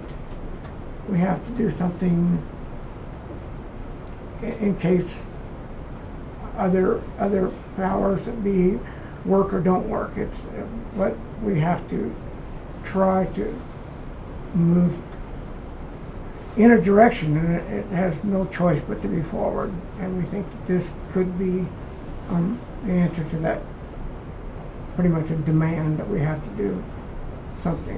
And it's, again, it's internal. It has nothing to do with you folks. The staff maybe, but, you know, so take that for what it's worth. Anybody else have comments, questions? I would move that the EPMC Board of Directors submit for formal mediation. Second. So we have a motion and a second to move forward with mediation. I would assume we would. And thank you, John, for your comment about checking on how we do that in the context of being a public board. We need to Yeah. figure that out. So we have a motion and a second to move forward with mediation. Any other comments, questions? I'm sorry, who was the second? Steve? Okay, all those in favor say aye. Aye. Aye. Any opposed? Okay, it's unanimous. Thank you, appreciate you being here, and thank you, Steve, for your comments. We'll get in touch and figure out how we're going to move forward with this, so thank you.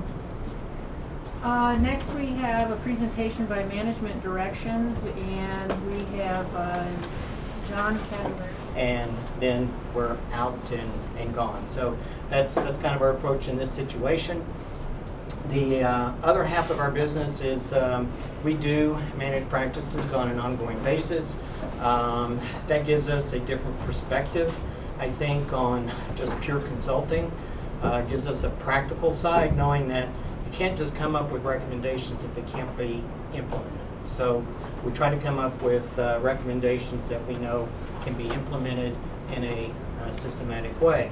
You certainly don't need our services on a long-term basis. So what we've done is just purely a project, and we talked about our findings and results with the physicians in a meeting in January, and we've been asked to come today to share with the board some of that information and to answer any questions the board might have.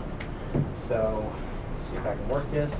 I'm president of the company. I have about 30 years of medical practice management consulting experience. Our clients include large health systems, Tenet Healthcare, LPH, our LHP, Texas Health Resources, but our general clients are clients of this size, small to medium-sized medical groups. And one of the ones that I've worked with closely for about 20 years was a 20-provider primary care group, a little bit bigger than the clinic here, but we ran that group for about 25 years, took it through a sell to a hospital system, then we're contracted by that hospital system to run that group. So we kind of got a unique perspective. My other clients include OB-GYN, ophthalmology, a lot of specialties that you have within the medical clinic, so we're very familiar with those specialties. John's been with my firm for about 10 years. He's also does a lot of project work, but he also does some contract administration as well. So the purpose of this meeting is really to review those findings and what our recommendations were, and we've got feedback from the physicians that was very beneficial and helpful. And we want to thank the staff particularly. I know anytime you have consultants in. We're asking lots of questions. We're standing around, so we're interrupting workflow. But everyone was gracious and very, very helpful to us. So thank you very much for that. So I think Larry kind of stole a lot of what we're going to talk about today. And probably the overriding thing that we saw, the most important thing that needs to happen here is improving communications between the administrative financial team and the physician practice.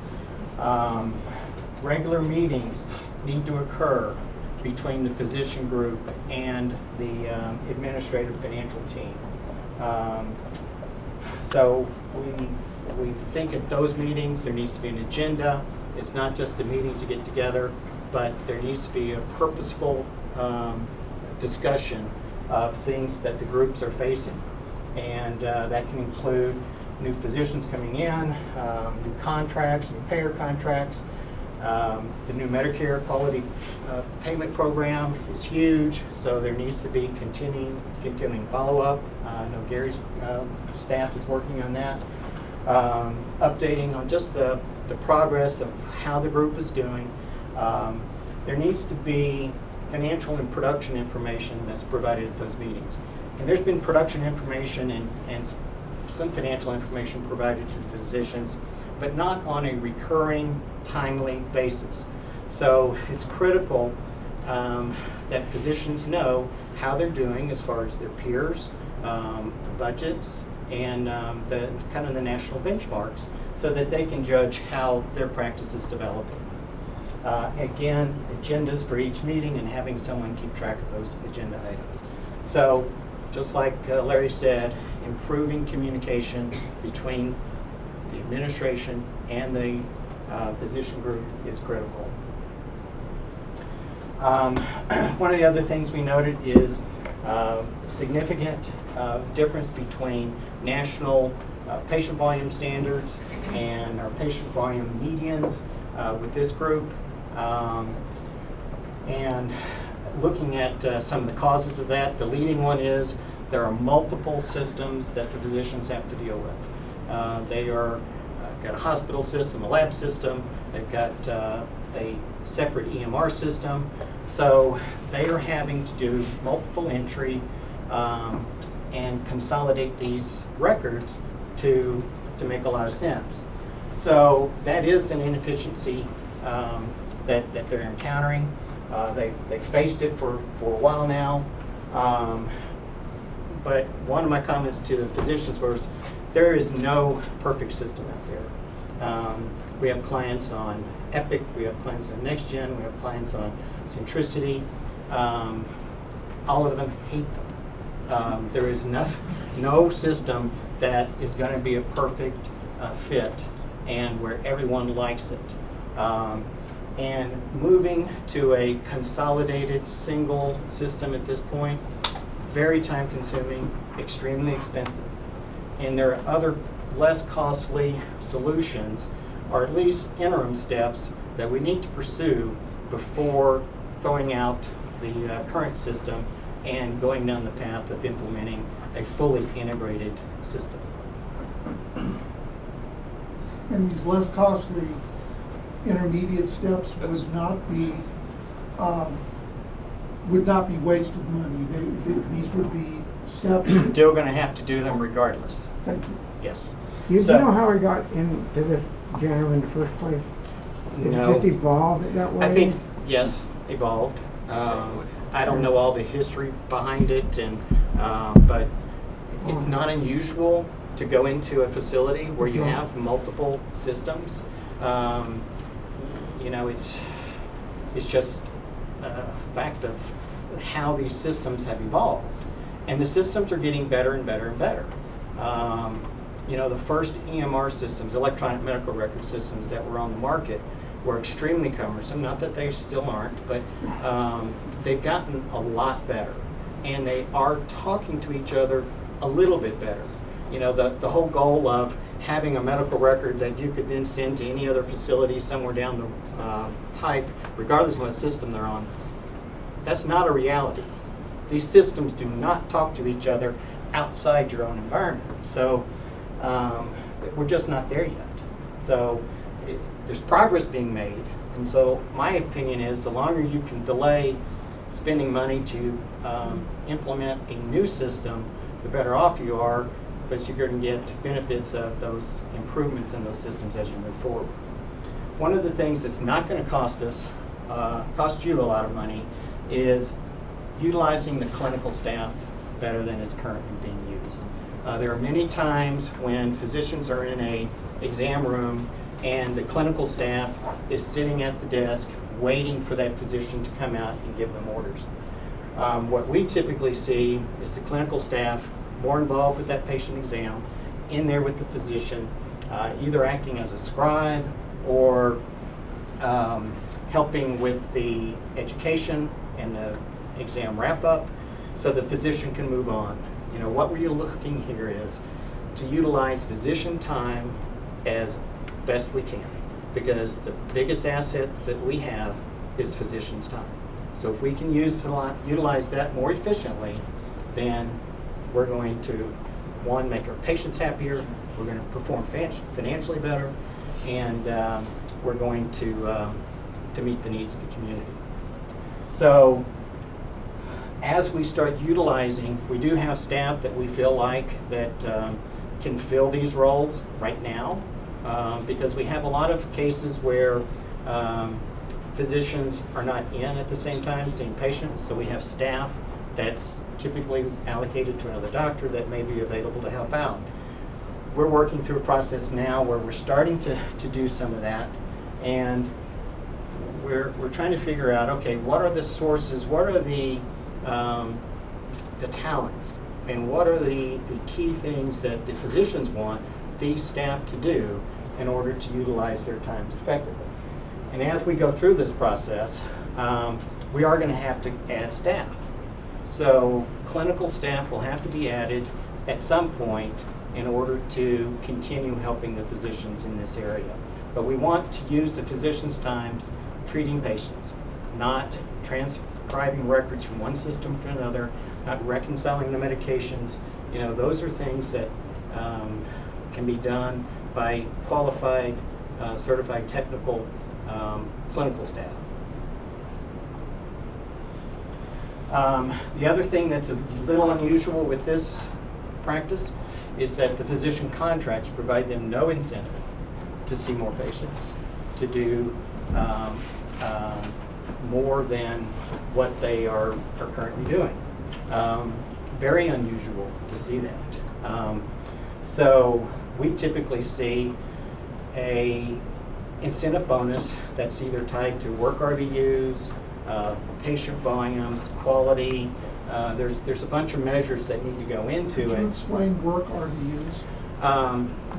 Every service that a physician provides has a common procedural terminology code associated with that. And the AMA has come up with relative value units, so work relative value units associated with each one of those CPT codes. So you can measure a physician's production on patient visits or these work RVUs. So a physician that sees a lot of patients, but they're all coughs and colds and the severity is low, may not generate as much work RVUs as a physician that sees very critically ill patients with multiple diagnoses. Because when you're coding those services, the higher level of service you deliver, the more work RVUs there are. So at some point, we feel like the physicians need to be included in this incentive program. You know, the contracts can easily be amended to add that, but we feel like we've got to work on getting the patient volume increased a little bit and figuring out how we staff that to allow the physicians to do that before that type of system is put in place. A question. We always hear in the community that we don't have the access that we need. I can't get in to see a physician, or I have to wait 4 or 5 months, or I just go down the valley because I just can't get in. what is the national average, and how does that relate to a community such as ours for physicians? Because it sounds like it's tied to our views as well. So is there an average that we should be looking at? There are averages, but be careful using averages. Right. Because your community is a little different than a lot. You have an older population, so it's going to be you're going to have more severity, so those patients are going to take longer to see. So your patient volume will probably be a little bit lower than national averages, but your work RVUs may actually be higher. In fact, you have some physicians here whose patient volume is less than the median, but whose work RVUs are above it, and that's why. So you want to encourage that. You want to encourage those physicians to continue seeing those patients, working them in. But every specialty has a little bit different patient volume, and included in the report that you should have a copy of, there is a little chart that shows you with each physician and kind of what the MGMA stands for Medical Group Management Association, and it's one of the largest physician management associations. They do annual surveys, and it's mainly groups this size or smaller, but it does include practices that are owned by hospital systems, independent private practices as well. So we use a lot of the MGMA surveys to do benchmarking, and that's what you'll see on that chart in the report. Yeah, and that's why I was asking, because I didn't know how our community might factor into that, because we were below in most instances, and I don't know if it's the fact that we do have more acute patients, or. I think that factors into it, but then your work RVUs. So yeah. if you're seeing a patient that requires more time, more medical decision making, then there's 5 levels of office visits, and a very simple, easy visit is coded as a 1, and then you go up to a 5. And the difference between those is significant in terms of work RVUs and reimbursements from health plans or Medicare. Yes. Was your question, how long should people wait on average to get an appointment? Well, that was part of it in here. Right. I was, we have that issue that people talk about, and we know we lose a lot of people. So I was trying to just tie that into this. Yeah. Well, and that's one of the things that we're encouraging, and I don't know if it's the next slide, but it's yeah. Go ahead. But that's a critical component. I mean, that is an impetus of supply and demand issue too. So how long should people wait for a routine appointment or an urgent appointment?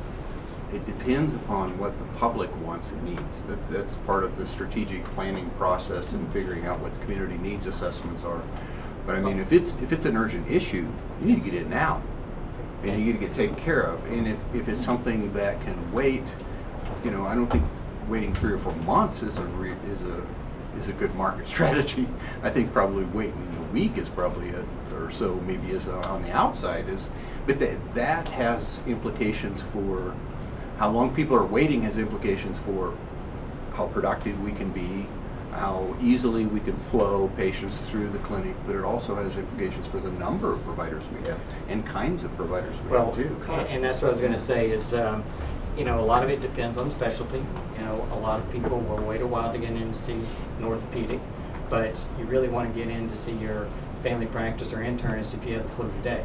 So, one of the things that we also, I promise I'll come back to you, are recommending is, what's very unusual about this clinic as well is the lack of advanced practice practitioners, nurse practitioners, physician assistants. And those can help with the acute overload and helping patients get seen more readily. Certainly working collaboratively with the physician to make sure that any medical conditions that they're seeing is being treated and followed up with the physician. You do have a plan in place currently where you have a doc of the day system that takes care of your urgent.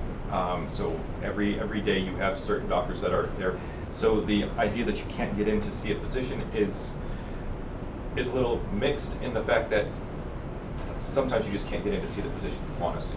And that is kind of where a disconnect may come in. If somebody is new to town and say they're trying to get a new patient visit to see any one of your doctors, that doctor doesn't have the availability for 3 weeks, but they have a doc of the day appointment. You actually don't schedule those because those are built for urgent care, urgent and walk-in. So you helped out on the urgent and the walk-in side, but you're not really fulfilling the new patient side that we could possibly be attracting as well.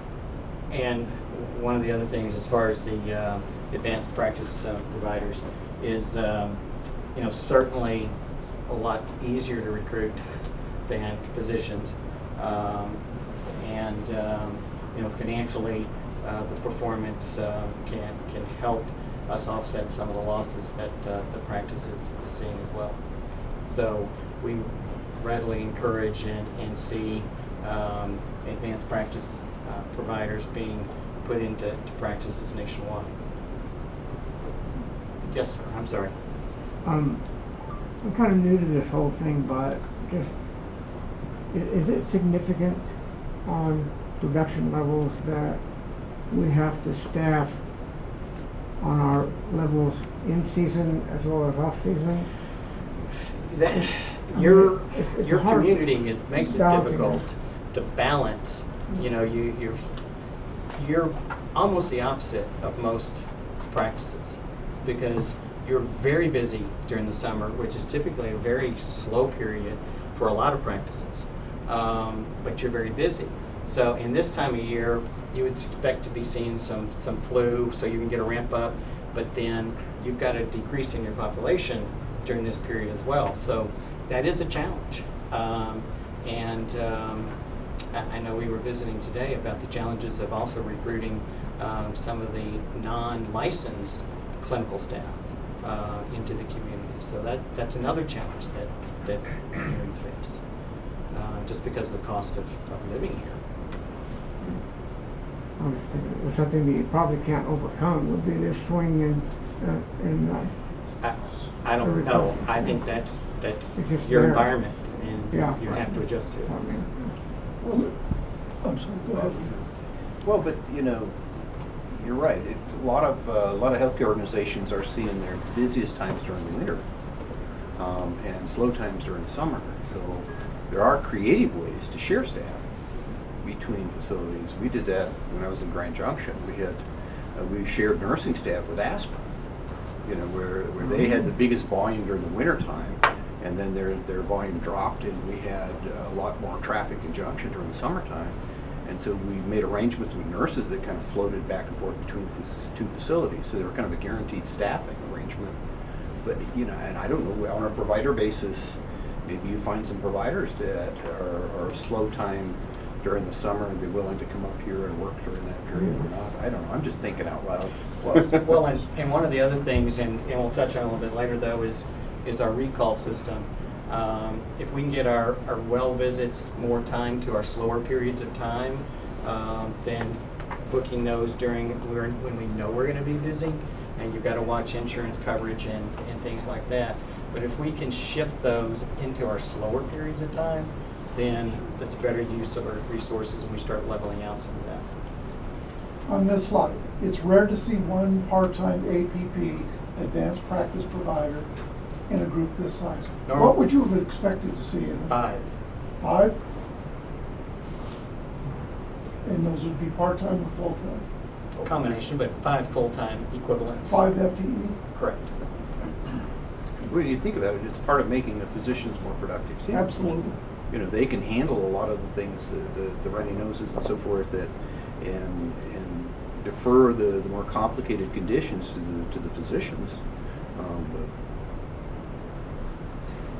And you can always give your patients the option. If they don't want to see a advanced practitioner, then they can wait to see the doctor. But they can come in and see today, now, this minute, an advanced practice provider, or the next hour. As soon as they can get here, we can see you. So it takes a little pressure off of physicians having to add a lot of appointments to their already credit schedule. So you had in your report that their production, the advanced provider's production is included in the physician. Right. And that should be pulled out. You really want to measure the production of an advanced practice provider the same you do with a physician, so that you can reward those that are busy. Just like you would reward a physician. If someone is in and treating patients and doing a good job, keeping up their patient satisfaction, but seeing a good volume of patients, you want to know that and you want to reward them, just like you would a physician. So they need their own clinical staff as well. So advanced practice providers need to be treated in some respects as a physician, not completely, but they need to have a support staff, they need to have adequate exam rooms. So you just can't throw one out there with one exam room with no staff. Then you have a registered nurse basically, but you're paying them a whole lot more and they cannot cover their salary that way.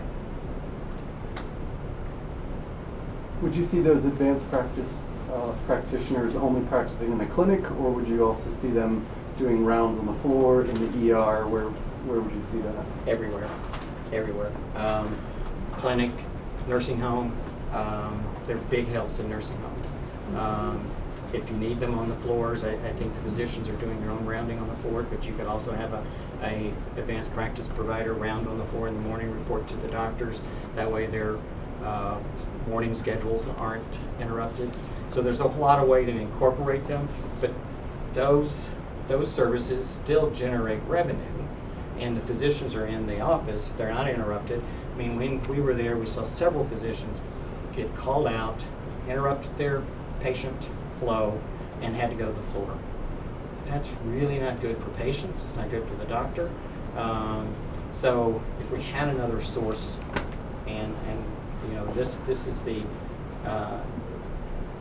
best way I know about extenders, you know, and a lot of people refer to advanced practitioners as extenders, and that's what they do. They extend the physician's services to enable them to really provide what we need most. So how are we using our one part-time APP right now? She's basically covering some of the physicians, you know, filling schedules. I'm sorry? She does urgent care. Yeah. So basically calling in, you know, she doesn't really have follow-ups, and we find that once patients start seeing a advanced practitioner, they'll a lot of times want to continue seeing that advanced practitioner, and that's fine, but they need to rotate through and see that supervising physician at least one time a year. You had mentioned something about a coding audit. Yes. So does that get back to the RVUs? What is that essentially? Right. So as part of a compliance plan to make sure that our physicians are coding appropriately, there are Medicare issues guidelines on how to code services, and to make sure that our physicians know that routine and are updated on it. Periodic coding audits are something we encourage. They're not meant to be punitive, they're meant to be educational. But if a physician's coding is getting out of whack, and you can typically tell when you start seeing the physician's bell-shaped curve, which should be right around the middle of the pack, 99213 is the kind of the middle code. But if it's all 214s, 215s, doesn't mean it's wrong, but it just raises questions. And having a periodic coding audit, a coding expert coming in, reviewing the documentation, because that's what it's all about, is what's in the record, does it support the code that the physician ultimately chose? And a lot of the computer systems will recommend a code, but at the end of the day, it's the physician's license and it's the physician's responsibility. When that bill goes out, it's under their name. So having a periodic coding audit is something the group needs to do. That works on the other side as well, if they happen to be undercoding, and that, you know, could generate more revenue for the practice and for the group as a whole, due to the fact that they're just, you know, they may not think that their notes are suffice enough to move the code up but then through an audit realized you're doing plenty to actually warrant a higher code. So it works on both sides of that. And these audits are performed by, Outside independent coding consultants, of which we're not. Yeah. You can get them through the physicians, the college, like American Family Practice. You might need an orthopedic, but you can find some firms that have a broad enough scope where they can come in and do that. And it doesn't take very long, and it's not all that expensive, and many of them do it remotely. in that, what I was getting at is it's not internal, it's No, external. external, absolutely. Am I to understand that we've never had taken? No, they've had one, but no one could. Since 2014 was the last one that was done. And they should be done annual? About every 2 2 years. years. So it's about time, a little late.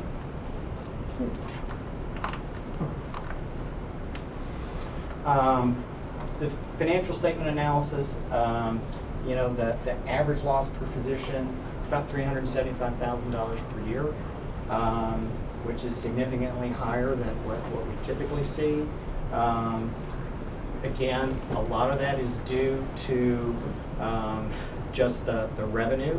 If we're not seeing the median of what other physicians are seeing, then we can't generate that revenue that we would see otherwise. And a lot of our revenue is from our facility-based billing for our outpatient.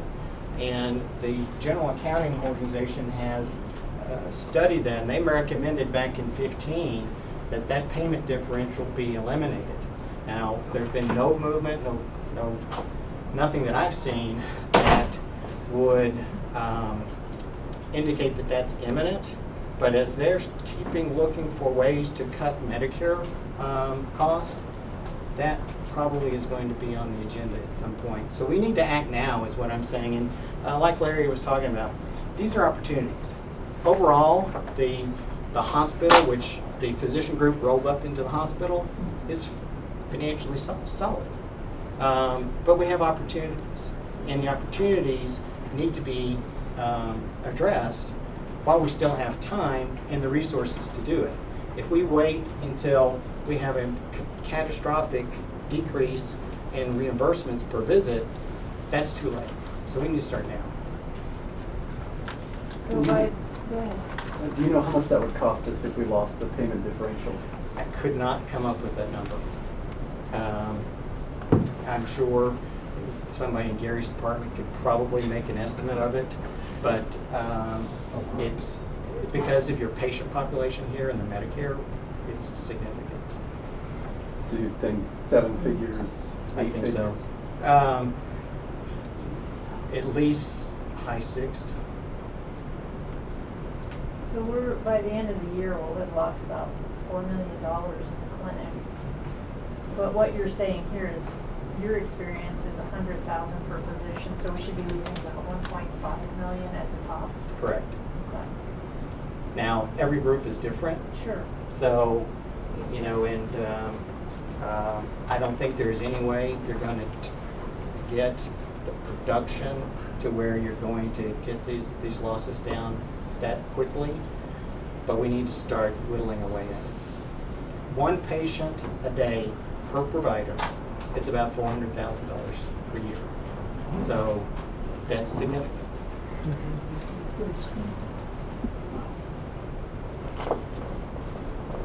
Now let me just go back here.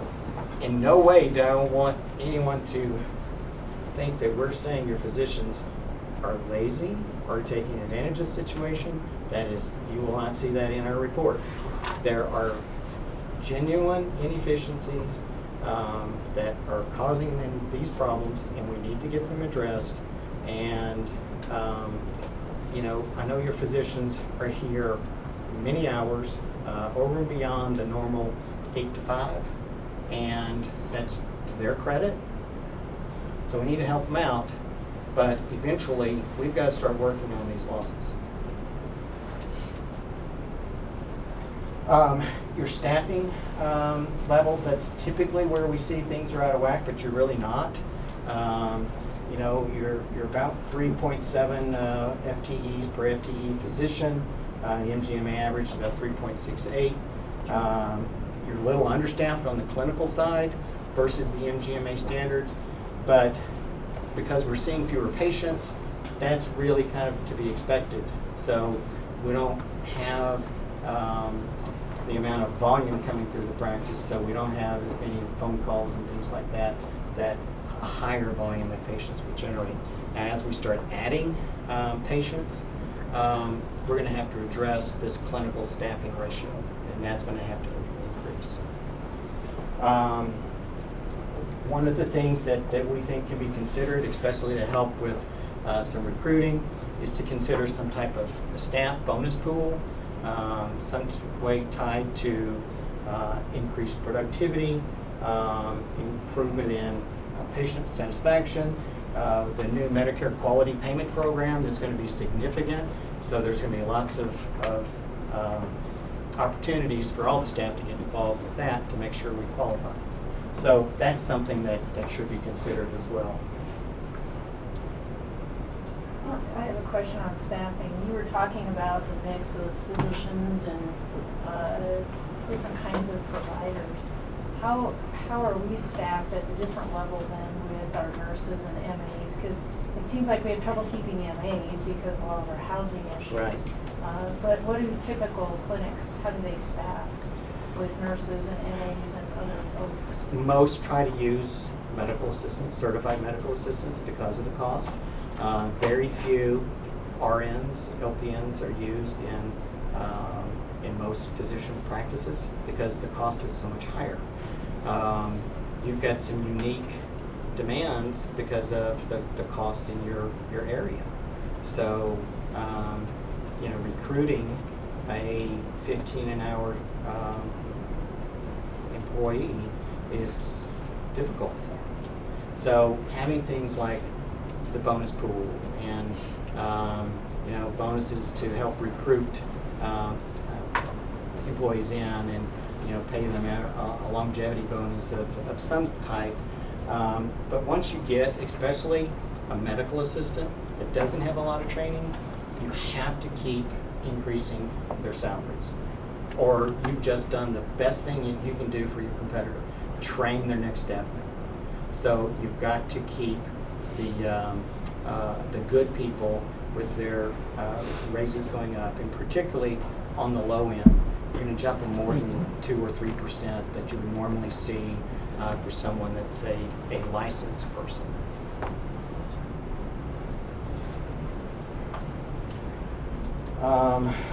We've talked a little bit about this, the cancellations and recalls.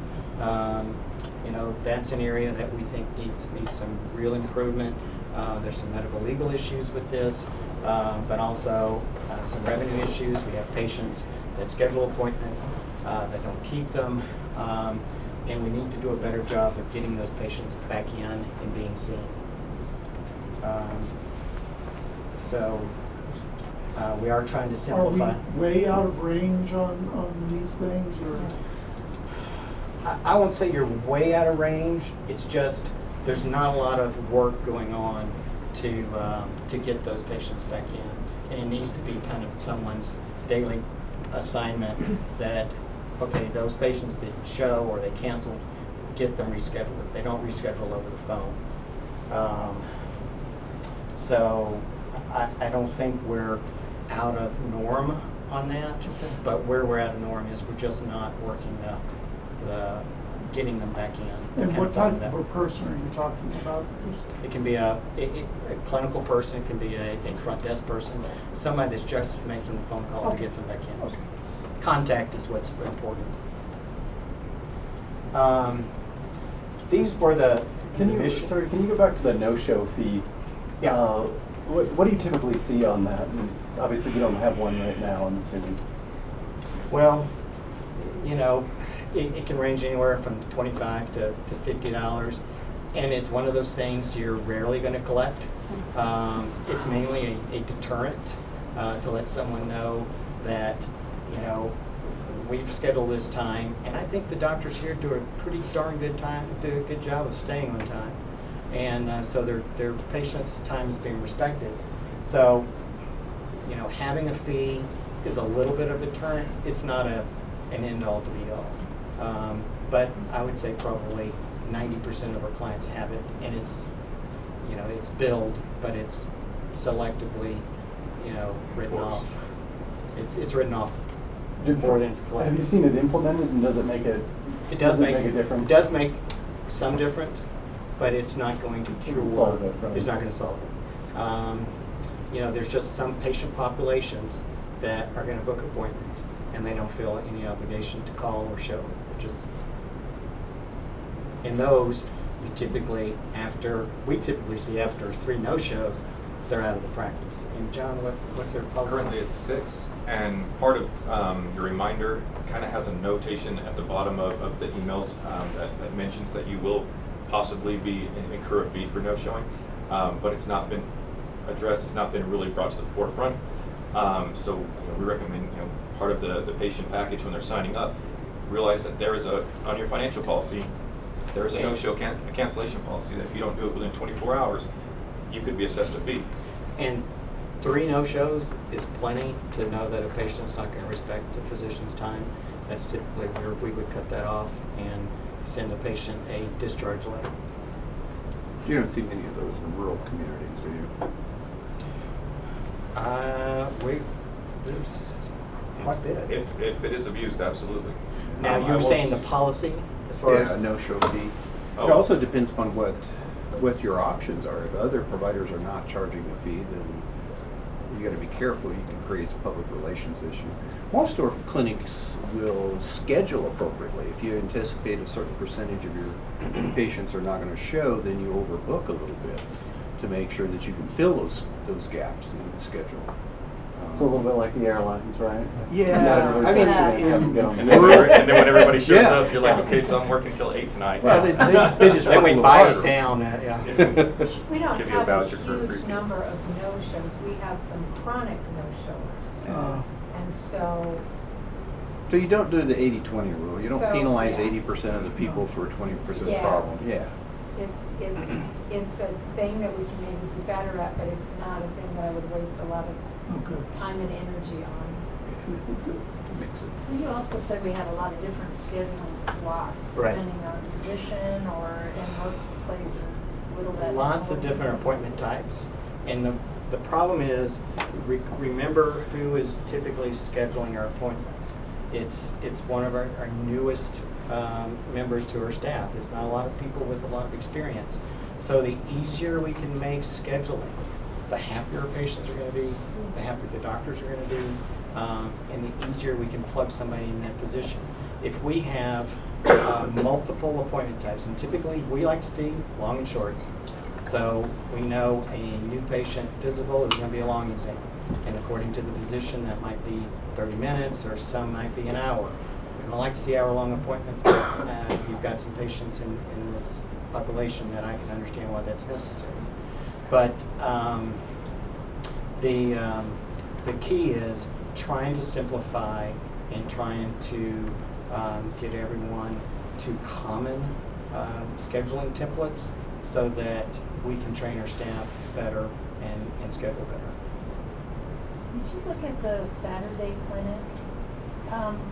Not Because specifically, it's no. kind of interesting. You talk to people in the community, and a lot of people don't know about it, and yet it seems like such a valuable resource Oh, it's for huge, people. right? But yet, as I understand it, our docs come in if they're on call, and not only do they have to go to the nursing home, but they have patients, and then they're trying to do the clinic, and they may get called away from it. Is that an instance where maybe that could be expanded, but then use an advanced provider? Absolutely. I was just going to say that's a perfect use of a advanced practitioner is Saturdays. We even see, the advanced practitioners helping out with call occasionally if there's, especially in the summer months, if you get a lot of, just routine calls, they can help and spell the physicians because it's difficult to be on call and take a significant number of calls. So they can also help in that area if it's something the physicians want. Do you see many clinics changing the length of their hours they're open each weekday? Yes. Did you compare that, I guess, in your report? I didn't see that before. We didn't really look at the late hours. I mean, to our understanding, there are no clinics with late hours here. John, if I'm correct.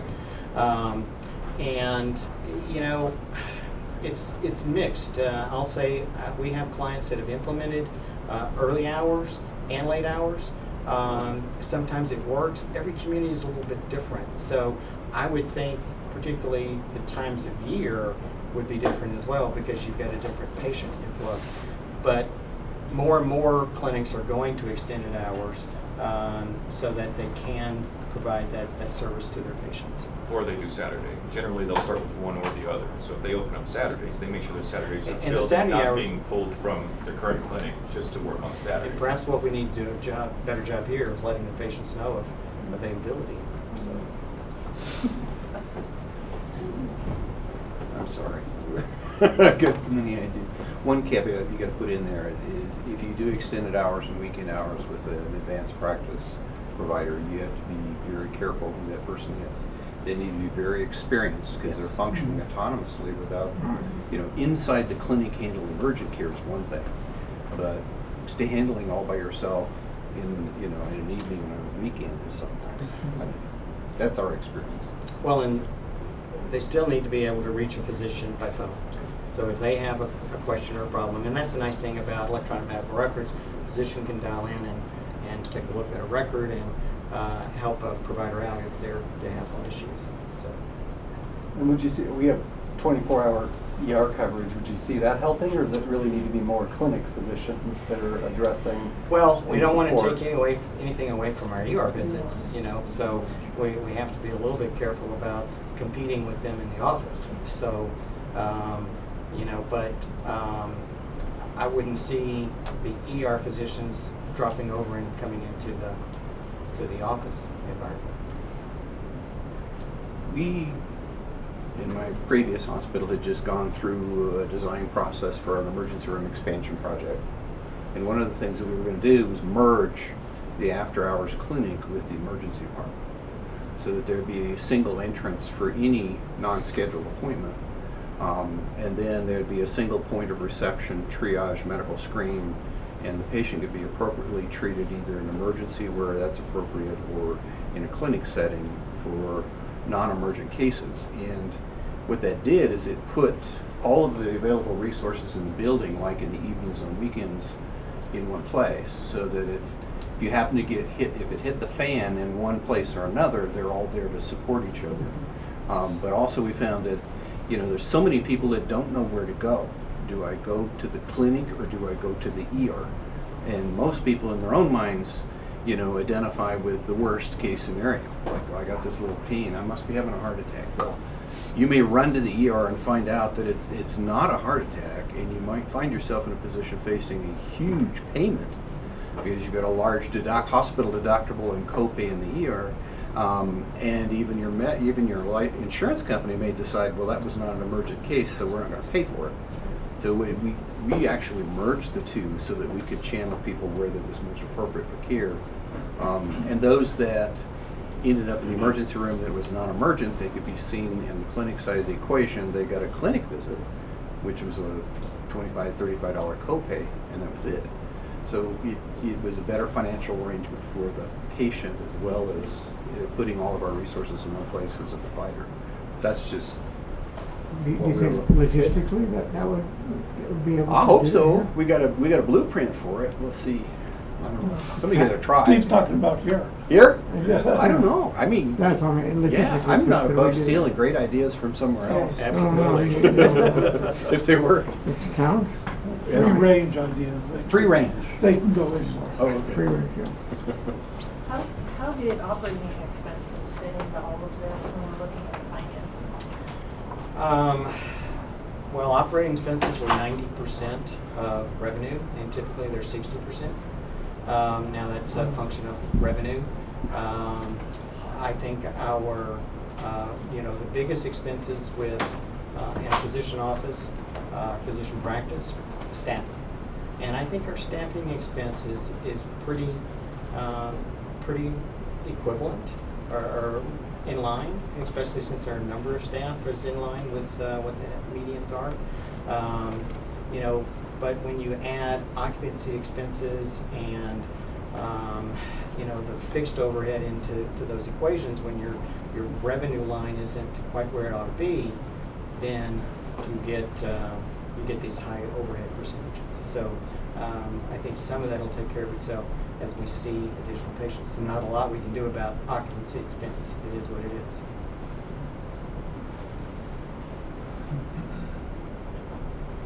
I think really that's, I think your vision statement. I have to say that you know, the clinic is doing very well. It's obviously very supported in this community. It's a great asset. As Larry said, there's some opportunities that we can take advantage of here. But having the practice positioned in the community as well as it is, huge plus, starting way in front of the starting line. So getting the patient volumes up and improving the communications between the administrative team, the financial team, and the physicians, those are the two critical things. And these are shared successes and failures. It's going to take everybody in this clinic, in this organization, to accept these opportunities and to make the best of them. So, when you presented this to the physician group, because we were told we were not going to see a presentation until after it was presented to the physician group, what was their feedback on this, and did that change any of your thoughts? This is exactly the same presentation. I think there was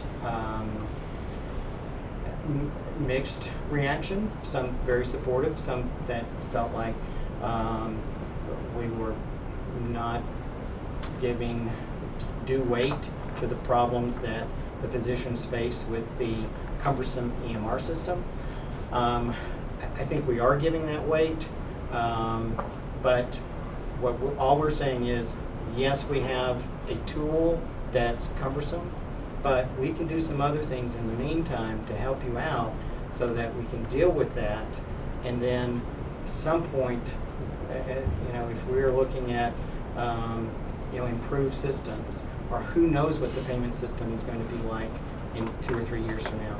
I mean, if the ACA Act, Affordable Care Act is repealed, I mean, if the Medicare laws are changed, we're looking at a lot of different you know, impact over the next few years that we just don't know about.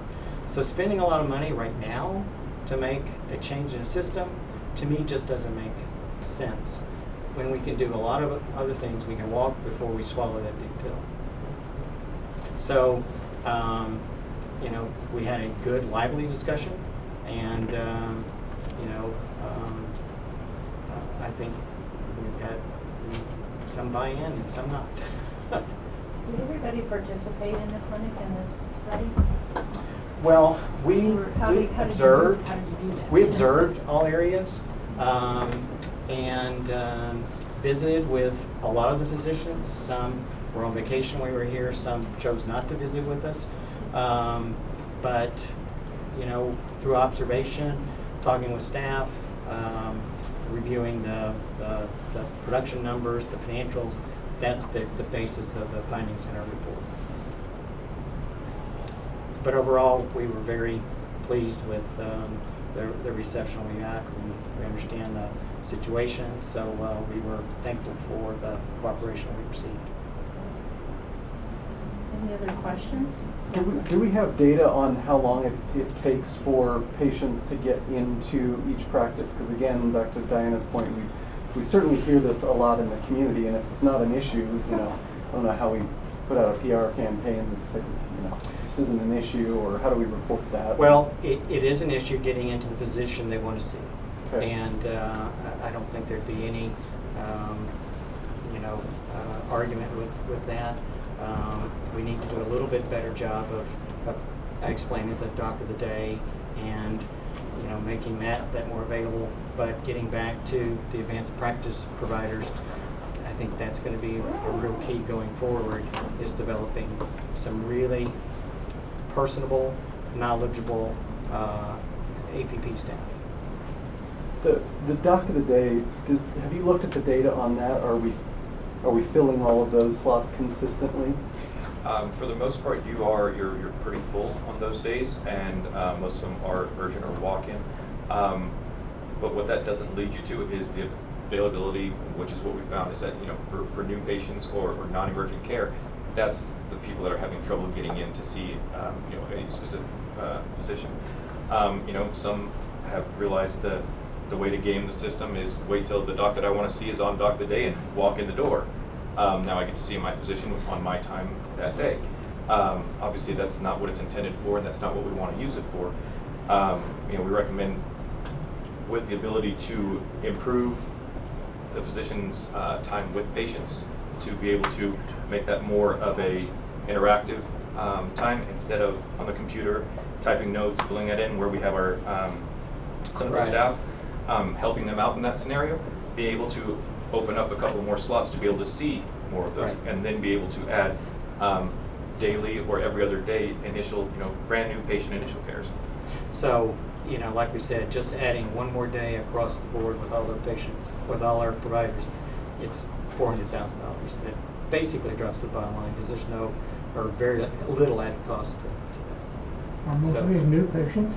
The extended wait, are they new patients or are they're new? They're established follow-ups that are trying to come in to see their physician, but it's a product of your community where it's I want to be seen today, and sometimes that's not possible. But from our standpoint, from the physicians group standpoint, we need to make it a little bit more readily available for them to be able to come in, not having a 3-week wait time, possibly a 3-day, to a week maybe. That would be our condensed time frame that we would like to see. Primary care physician, if they've got a wait for a new patient of more than a week or so, we need to address that. And for specialists, obviously they're going to be a little bit different, but I think some of our specialists here, you can get in quicker to see a specialist than you can our primary care. So, we've got some, we have to improve on how we're utilizing our physician time. Have you gotten yet to the point where you're developing a plan to how to implement this, or was this just We are currently.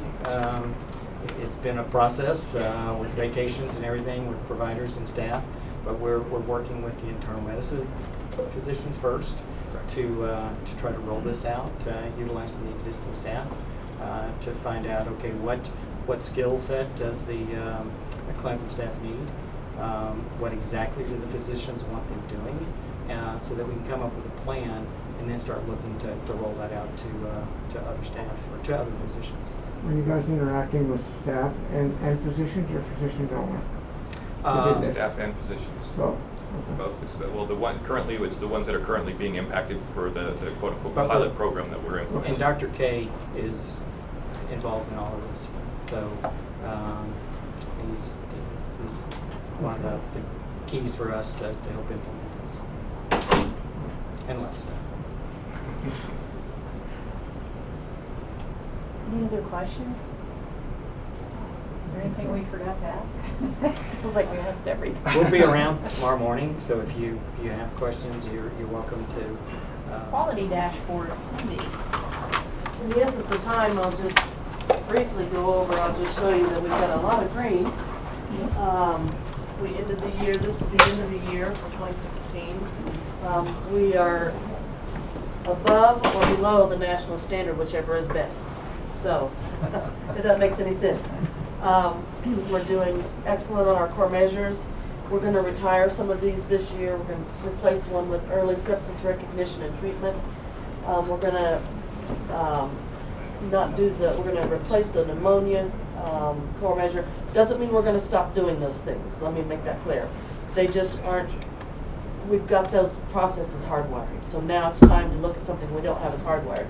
So we're going to talk about early recognition and treatment of sepsis, hospital-acquired infections, which we don't have a problem with. We had one last year or two, but definitely that's something we always want to be improving because the goal is 0. We're going to continue to monitor our skip measures because that's surgical care improvement. And we have to report our ED chest pain measures to Medicare always. So we'll go ahead and we'll continue to measure those.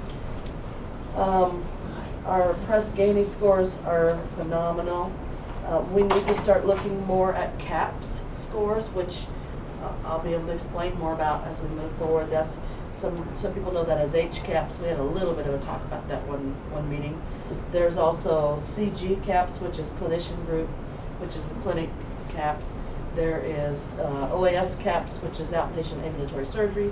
There's ED CAPS. So they've moved CAPS along to other pieces of the hospital rather than just your hospital, your inpatient. So we'll start looking at CAPS. You're gonna see different scores with CAPS because those are the ones that are nationally reported. What I'm reporting here these have all been the mean scores. These are the Press Ganey means. So these are all the questions Press Ganey asks, rolled up and then divided up into a mean score. CAPS gets detailed, and it's very detailed. It's physician, a lot of it is how did people treat you, to be honest. How did, were you listened to carefully? Did we explain things like you could understand it? Did you come to my call light quickly enough? Those types of things, and we'll get more into that this year. Our employee turnover rate continues to be higher than we'd like it. Our biggest area of turnover has been in the PPLC, the nursing home. We lost 26 staff members in 2016 from PPLC. There's a lot of reasons why, yes. Some was the road closure, which some of our lower paid individuals couldn't afford the gas and the time to come up. Some of it is housing, as you well know. And some of it has been some leadership, some of it has been some conflict within the staff members up there. And so we have a brand new nursing home administrator, and her and I will be tackling this problem head on. Turnover is always higher in nursing homes, but it's not this high. So we're a little outside the ordinary. So. Are you guys fully staffed now? No. No. No, we have about 2 RN openings and probably 3 CNA openings that we're actively recruiting for. Would it make sense to break that supportive infrastructure out and employee turnover out in between hospital, clinic, nursing home, or? We can certainly do that. That's exactly where I was going to go. We can certainly do that. Yes. I'd be really anxious to see if we could take the PPLC numbers out of there, what the percentage would look like. Well, we're going to be a lot slower than that percentage with the PPLC out there. Yeah. So yes, we will. I'll divide that up moving forward. So given the last discussion we had on the clinic, how do we staff up there, and does it make sense then to go to the different kinds of providers as well? I'm not sure I understand your question. Instead of having nurses, do we look at different kinds of providers, or because I know it like seems within like the staffing mix that we have with. Oh, I got you. I think I sorry. understand. I think I understand where you're coming from. We are RN heavy in the PPLC. There's just no doubt about it. This size of a nursing home would have 1 RN on duty a day, a shift. We have 3 on every shift, days and nights. A nursing home this size would have 2 to 3 CNAs on shift. We have 5. We're very overstaffed as a nursing home. We've been running it kind of like we would run a hospital unit, and that's too much. That's too many people. Now, a little bit like the clinic, there are a lot of broken processes up there. So we have a lot of broken processes that it takes more bodies to manage. So I think we've got a load of opportunity up there as well. There's a lot of processes we can make a lot more efficient. And right now, I think that a lot of the reason also that we have such our 5-star rating is probably directly related to the fact that we have so many clinicians on duty. So. Is that somewhat because it's hard to find and keep CNAs? Somewhat. Yeah. The cost of living up here is difficult for a medical assistant or a CNA to either live up here and have that be their sole source of income, or another scenario would be then to justify the cost of driving all the way up here to earn the salary of an MA, or so it's difficult to staff that level up here in Estes Park. So that's where we are. Our financial goals are looking good. You see those on the financial report. We put a lot of things together in 2016. We've done a lot of things. Next month, before next month's meeting, I will be sending you out a pretty lengthy year-end quality review of the things we got done in 2016 all over the building, and a 2017 quality plan that we will ask you to bless, if you will. So you'll see those next year, or next meeting, sorry, next year. And what it'll show you is a lot more than this has shown you. There's a lot more things we do here. These are just the metrics that we've chosen to show you every time, and it's time to look at some different metrics. So on that note, it looks like we struggle with the most on the supportive infrastructure, and we only have 2 measures there. Are there other measures that we could look at there? And I'm sure you're working on addressing all those to make them better, but yes. Is there more ways we can look at that? Yes. For supportive infrastructure? Yes. Absolutely. Yep, and One of the Larry things- and I came from Studer. Yeah, one of the things we'd like to organizations. introduce is an employee satisfaction Yes. survey. Yes. We need to gather that data and build action plans around it. Yeah, Well, and I'm wondering, can we do that sooner rather than later? For one, to sort of give us a baseline. Yes, you I'd know, like to. like right away, Absolutely. and understand where we are. Absolutely. And It's only what week room 2. space. Week 3. Week Yeah, 3. another week. Yeah. Do it by the end of next week. Next week? Oh, okay. Okay, I'll get around to it. We only gave you a 3-week contract. We thought this whole thing was going to be done in 3 weeks. Okay. Anybody have any other questions? All right. Thank you, Cindy. All right. You've been staying around for a long Poor time. Mike. But Poor Mike, Mike. Larry, every month we try to do some sort of an education for the board at different departments and whatnot. So we've been trying to get Mike here for quite a while, and then we made him wait forever. I wasn't sure what you guys would like to talk about. It's been a while since I've had the opportunity. So I put a bunch of things in here, and we can go quickly, or you can stop and ask. This is just a standard handout that's actually always available anytime the crew is out doing any kind of a standby or community service sort of thing. Just a little fun fact sheet. I didn't realize the slide would be such small tonight. Make that full screen. So, Well, I can certainly try like the last there you time. go. Oh, that didn't go very well. It didn't go very well the last time. Well, there you go. There you go. Thanks. So Had the magic touch this time, evidently. we have 6 ambulances, and we have a behavioral health unit, which is actually pretty critical to our system. It's actually an old deputy's car that has a cage in the back. Since we don't have emergency psychiatric facilities here, it's very common for us to give a patient a medical clearance, and then they're taken down generally to MCR for their mental health evaluation. But we can use the car and not have to take one of our ALS units out of service, so that's very helpful for us. We're right around 30 staff members most of the time. With the exception of home health, I have the longest lasting staff. We have the 3rd longest employee in EMS, or excuse me, in EMS too. She's got number 2, I think, for a number. But a lot of my crew has been around for a long time. I'm coming on 13 years, and I'm still pretty much the new guy. So they've all been around for a while. We legitimately broke 2,000 responses in 2016, which is a hallmark we've been looking forward to for quite some time.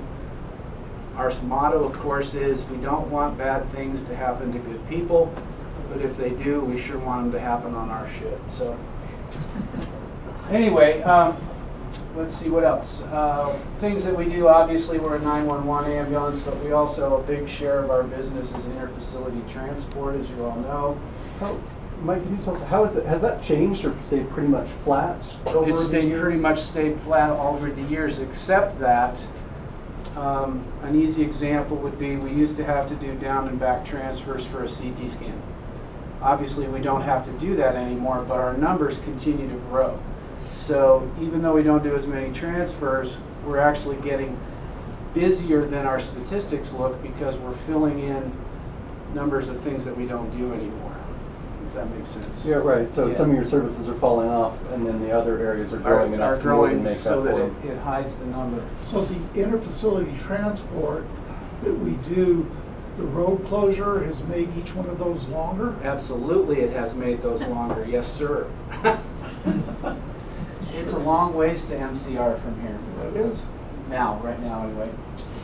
We do have. Mike, on that note too, what does that has that changed?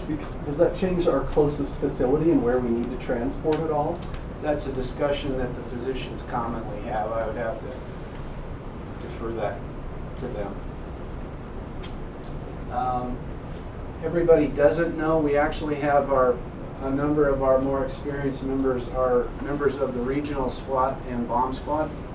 So when you're a paramedic and you're attached to the bomb squad, you're called a TEMS medic, tactical EMS. And we do have a contingent of people that help with that, and that keeps us quite busy. Then we have lots of educational opportunities that everybody's not always in tune with or familiar with. We do lots of CPR, not only within the facility, but that's always something that's available to the community. First aid classes, wilderness first aid classes. We're intending to bring an EMT class back to town this fall, which we haven't done for actually 6 years. So that's something we're looking forward to for the fall. To administration's credit, we are in the process of putting together our new emergency operations and training area. So when we get a little bit more organized, we'll have tea and cookies up there for everybody. But again, we've all been referring to the new CMS regulations, and one of those is that we now have to show a legitimate dedicated emergency operations center. It's not acceptable just to say, well, if something bad happened, we'd put everybody in this closet. So now we have that that we're getting put together. We are currently the sole provider here in the valley. I know Dr. Beasley used to hate that we call it a valley, it's a park. But nonetheless, we do Estes Park, Drake, Glen Haven, Rocky Mountain National Park, Pinewood Springs, Allen's Park. And again, everybody's not aware that we actually have an agreement to cover what they call the upper part of their district, and that's in Left Hand Canyon. So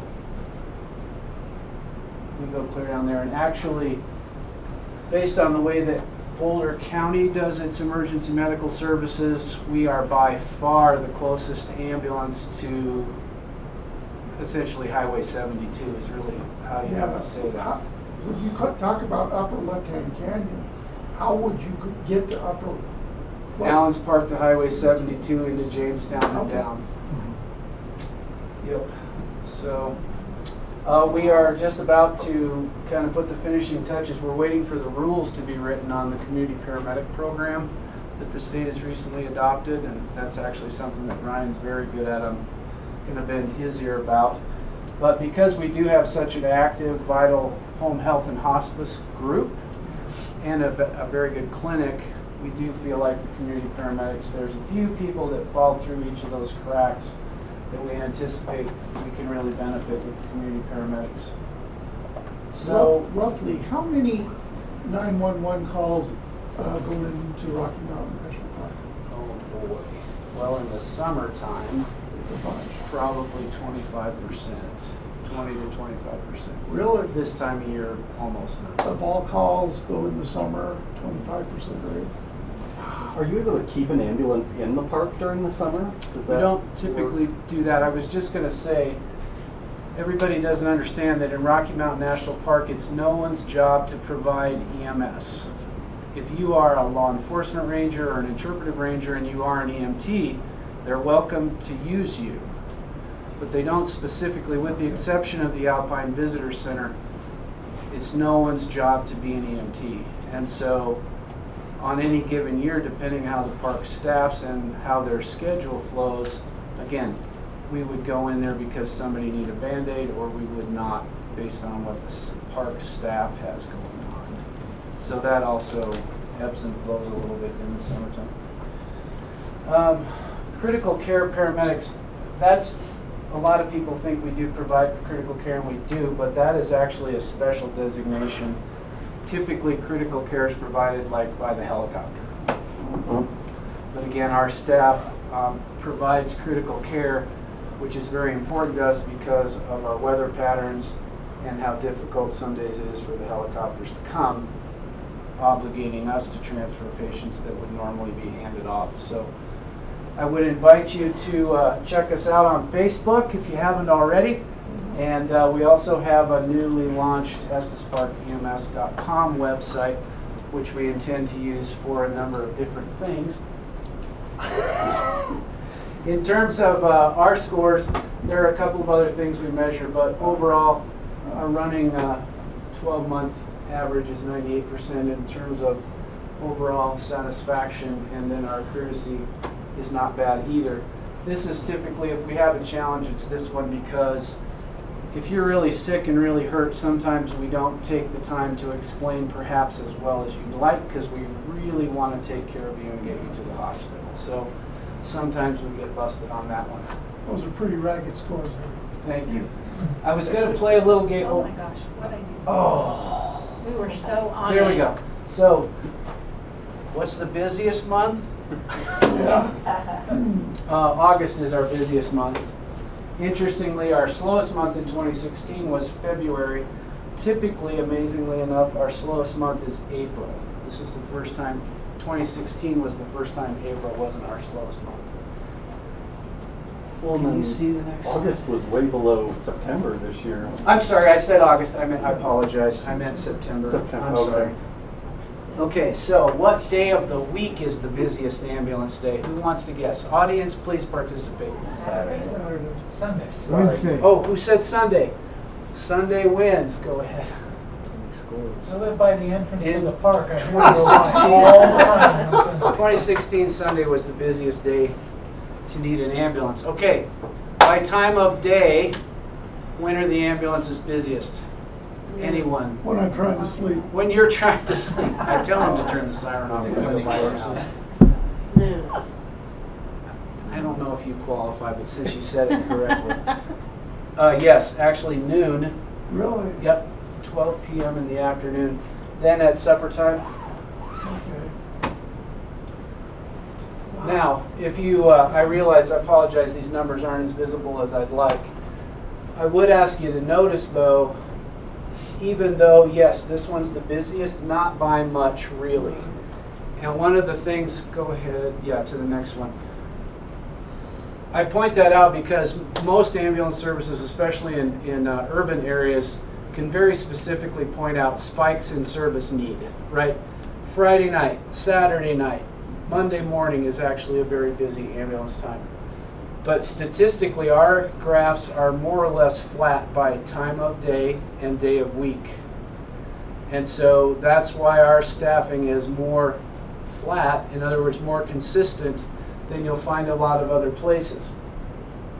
I brought this one along because we keep track of how often in a month there's only one ambulance available, no ambulances available, or we're in the hole, okay? So you can see here that it's very common, the yearly average, you know, that we have one ambulance left. And that's how you should look at it. There's one ambulance left. Down to level 0 we do really well with, and you can see certainly in the space of a year we're almost never in the hole. There's a call for service and there's not an ambulance we don't available. have somebody available. Yep. Okay, thank you. I'm very proud of this statistic because I think this says that we are staffed perfectly, right? Because you can't guess everything all the time. If we move these over very much farther, we'd probably have more people sitting around than we'd like. So to that end, again, we have 2 ambulances, paramedic and EMT, 24/7, 365. I had to rewrite this because I wrote it wrong the first time. Mid-September through May 15th. That's different this winter because of the road closure. All of our transfers are taking a minimum of an hour longer, so we are staffed at our summer level for the most part, especially on the weekends right now. Then about May 15th, we take on the 3rd complete unit, so that we have 3 ALS units all the time available, and that's what covers this for us and gives us that really good graph. Okay. What's coming up for 2017, most everybody in the room knows that we've got a new ambulance. It's here, it just needs a few more supplies and an inspection, and it will be in service. We're excited to have it for 2 reasons. It's a heavier chassis than we've purchased in the past, and we think that will give us better wear and tear. And then the other cool thing, if you've ever ridden in the ambulance, is it has the same suspension that they use on the mobile CT units in Denver. It's actually an electrified, or a magnetic metal suspension. There's no air, there's nothing to mess up. And if you want it stiffer, you turn the magnets up. If you want it softer, you turn the magnets down.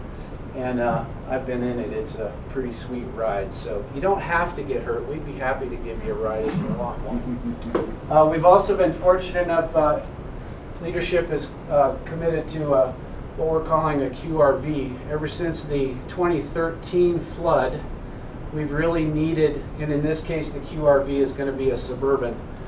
That is essentially an abbreviated ambulance, but we do so much, with the horse vendors and up trail here and up trail there, that this QRV will be a very valuable asset for us. Yeah. Yep. We will be working on the community paramedics, and we're always working to improve the critical care paramedic program. We have just about to launch, I just got the final legal approval, we'll be developing a group of EMS reserves. They will be actually starting hopefully in high school.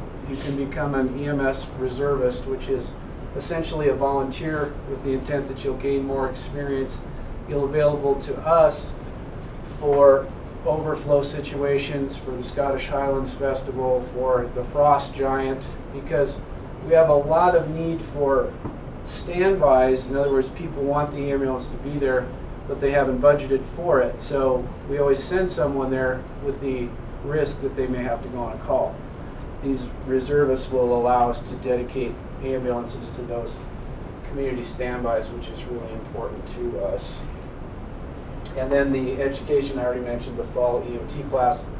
We recently did an IV therapy class for all of our community fire partners and whatnot, and that was a big success.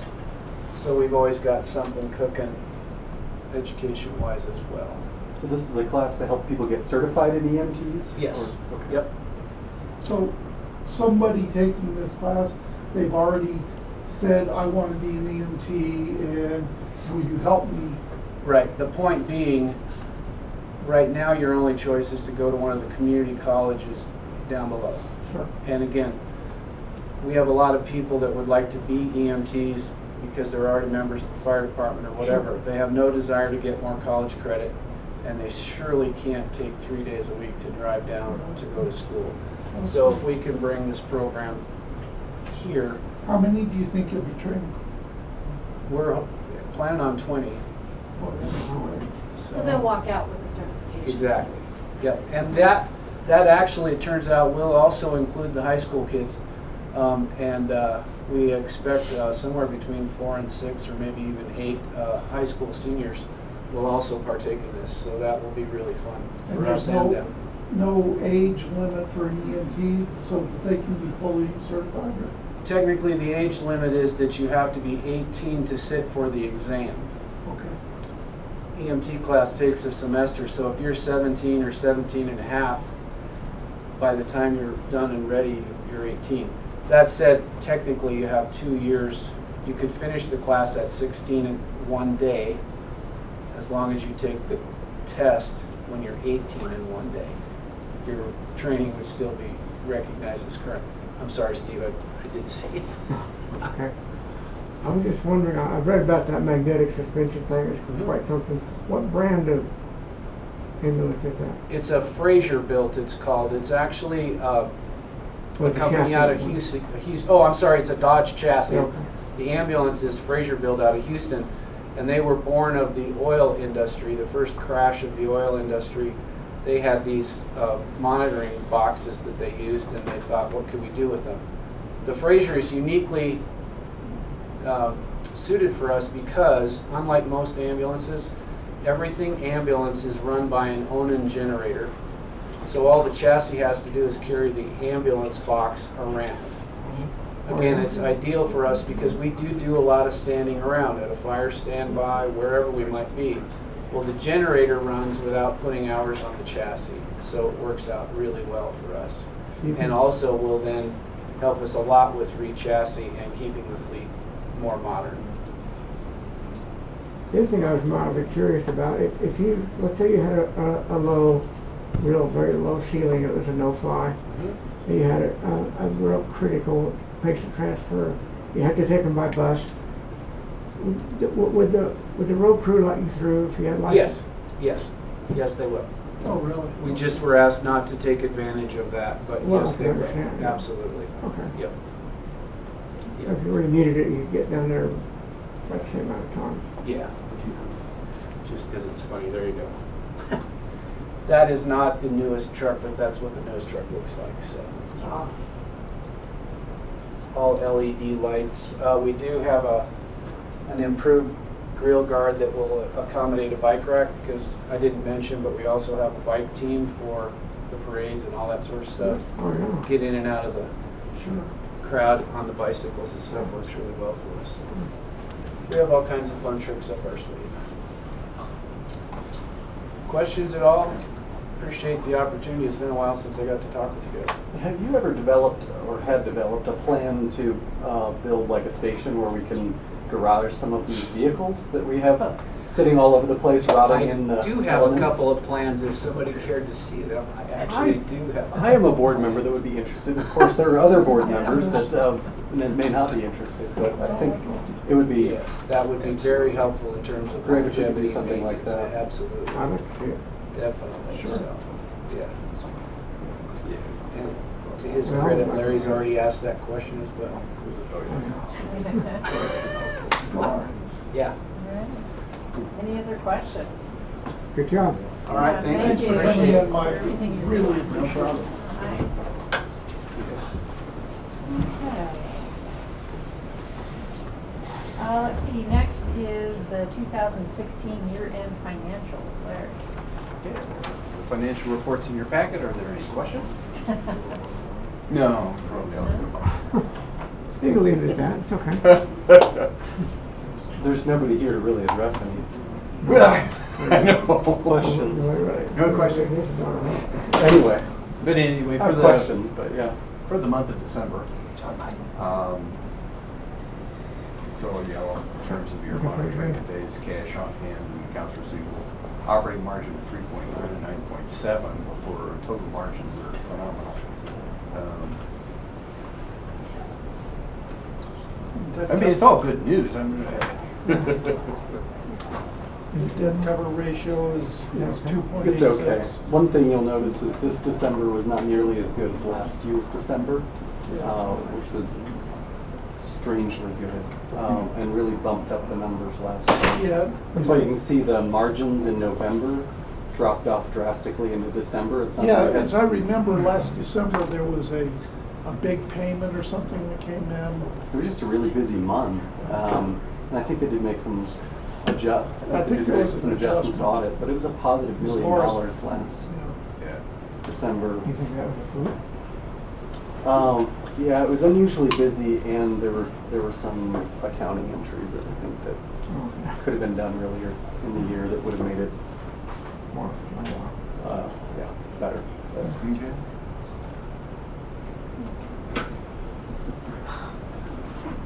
Does anybody have any other questions?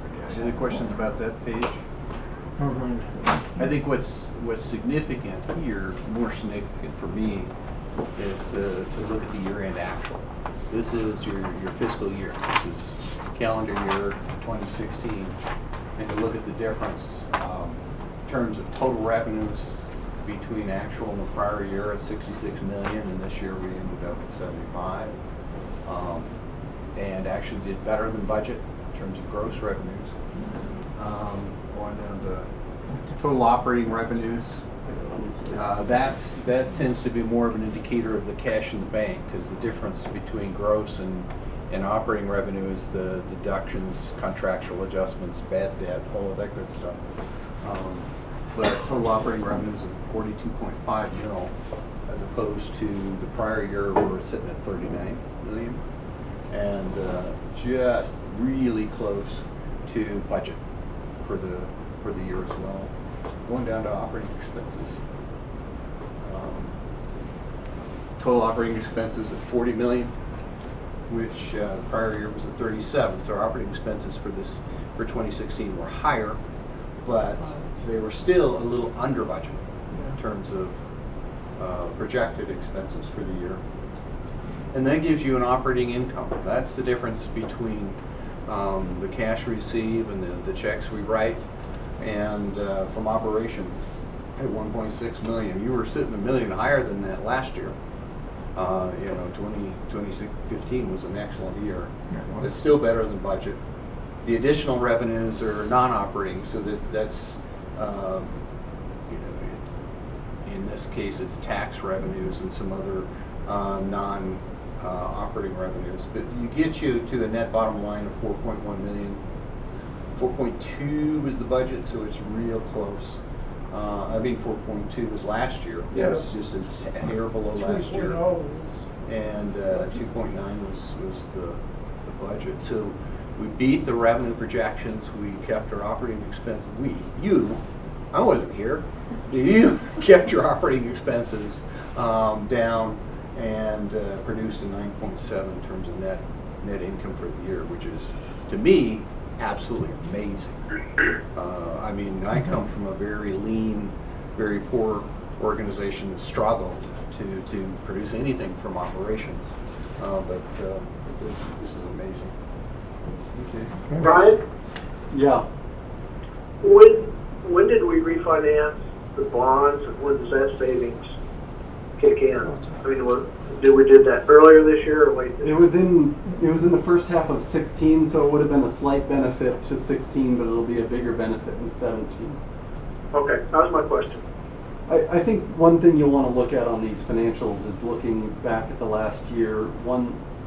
There were a couple major factors that didn't happen. So I think the expense number is a little. It looks, being under budget looks better than it really is, in part because our health expenditures were way lower than budgeted. That's fantastic. And then also we expected a large cut in Medicaid DISH as a result of some legislative changes, and that still may happen. So those are two factors that didn't really happen in 17, which accounted for about $1.5 million. So if you excluded those items, we would have been over on the expense budget. And I'm just curious how to see how they're handled in 17 as well. Sure. That'll be another area. That's your balance sheet. There you go. I'm going to start doing shadow puppets again. Keep going. Keep going. Keep going. We're tired. Cash flow. Cash flow. Here we go. Yeah, keep going. Oh, this always comes up sideways.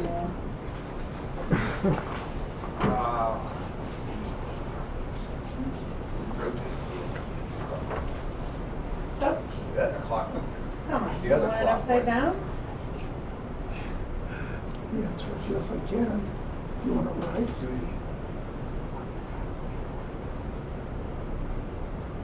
we go. Yeah. There you go. What's fascinating about this picture is you get to break out operating revenues and operating expenses by different divisions within the organization. And so you can I'm focusing primarily on the year-to-date. So you can look at, in terms of revenue generating, a lot of the net revenue generation comes from the hospital side of the equation. That's the critical access designation, I presume, a significant part of that. You lost a little over $700,000 from operations on the long-term care facility. That's an area that I think we need to be concerned about. There are lots of long-term care facilities that are for profit. So they're not only generating profits, but they're paying taxes. And so one of the things that we need to look at is how well are we doing in terms of operating our long-term care. This is this $4.2 million in terms of losses on the clinic side of the equation was part of the previous discussion. I think there's lots of opportunities that we can work on to improve our revenue and our operating expense ratios in the clinic. It's going to take a lot of work to get there, but there's a lot of revenue there that we can capitalize on as well. I think a couple of issues with the PPLC. One is occupancy, and then two is we've lost a lot of patients, so we're paying out of pocket. So there's a cost differential between what they pay and what we get from Medicare, Medicaid. Okay. Yep, you're right. But total, in terms of the income from operations, which is really good, 4.1 million. You got my graphics. Yep. And I look at this stuff, and my background's not finance. I'm a clinician, but I've learned enough financial management to be dangerous and be able to ask the right questions, poke at the right areas. One of the things I like to look at is how we did this. 2016 was amazing, but look at this over time. This is kind of the strategic planning part of me too. I'm going to keep your way. I'm sorry. But you look at, this is gross patient revenues. Okay, that would be total charges from 13, 14, 15, and 16. The percentage at the top is the percentage difference between the prior year. Okay. Here, one of the first things you try to look at is that, where our revenues went up by 13.2% over the prior year, but what did we do price-wise? Because it's subject to pricing changes too. So a 6% price increase compared to the total increase from one year to the next, 13. So there's a significant amount of growth in revenues, gross revenues, between the prior year, and you can see how that's changed over time. It's week 3. It's week 3, okay. I don't know the detail behind it, but I think this is a very positive picture in terms of gross business. Go ahead to the next one. This is your total operating expense. So what did we spend to take care of those patients? And you can look at this over time too. And you can see the percentage of increase in operating expenses from one year to the next. Interesting. Don't know why. There was a significant 4% decrease in operating expense from one year to the next, but we'll figure it out. Sure, it costs more to operate in 2016. We saw a significant increase in the gross charges of the number of services that were delivered. But this kind of gives you a picture of what's happening on the operating expense side of the equation. Raises a lot more questions than it does answers. Operating revenue and operating expense. This is what we showed you in terms of income from operations versus the expense to operate the facility. The difference, that $2 million, is the operating income for the year. And so where we have operating incomes in excess of our expenses, we make money. Last year was really a good year. And you can see in prior years, 2013, that was not such a good year. That was a year of the flood. That was a flood. Yeah. But, and when I try to look at some of this stuff, and I try to look at it strategically, I'm trying to look at it more so from the standpoint of the future, where we are, where we're going, what we can capitalize on, where are our strengths, where are our weaknesses, and this just gives us a great picture. I got one more. And that's your net in terms of bottom line.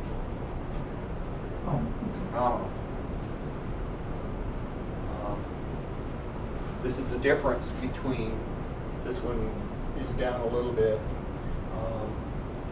and this is your net margin from one year to the next. This is what I mean about this organization, how strong it is, both operationally and financially, and how much opportunity exists for improvement going forward. and opportunity to capitalize on the needs of the community and to do better. I mean, this is a great position to be in. You know, the core business is great. We've got the resources to do what we need to do. There's plenty of opportunity. We just need to get about doing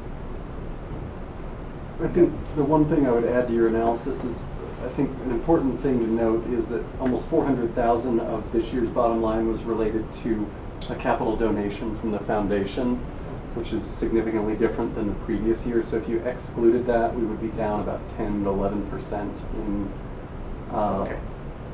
net revenue. Non-operating income. Yeah. So our gifts to purchase capital assets has been inconsistent, I guess, is what you point out. So, and that's a little bit of what I was getting at. I mean, a 10% increase in expenses is a little concerning. That's big. Year over year. I don't know what that is. That 400K was, Yeah. the 400,000 was it restricted this year? That was to lease the land for the Stanley, which I was going to ask. Did we ever get an executed lease from the Stanley on that land? I mean, we paid for it. Did we ever get a lease? You sure? I don't remember ever seeing a I lease. don't recall ever seeing one. It's a 50-year lease, so it needs to go in somebody's file. For I think to have it. I think that I have that.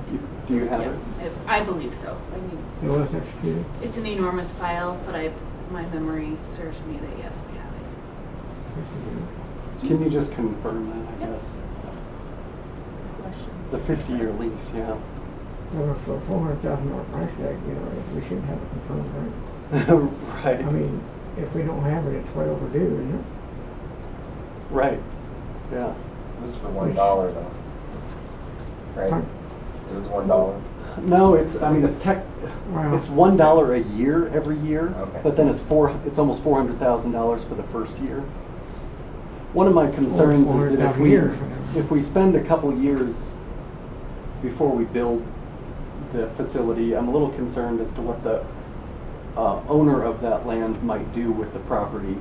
And he's talked about reconfiguring it and so forth. And I want to see what the lease says and where our, spot of land is. We paid for it for 50 years, so we want to make sure that we have got guaranteed for the taxpayers and don't ever end up. very restricted with anything he can do, but I think it's worth looking It into. is worth looking Yeah. at. It's a good idea.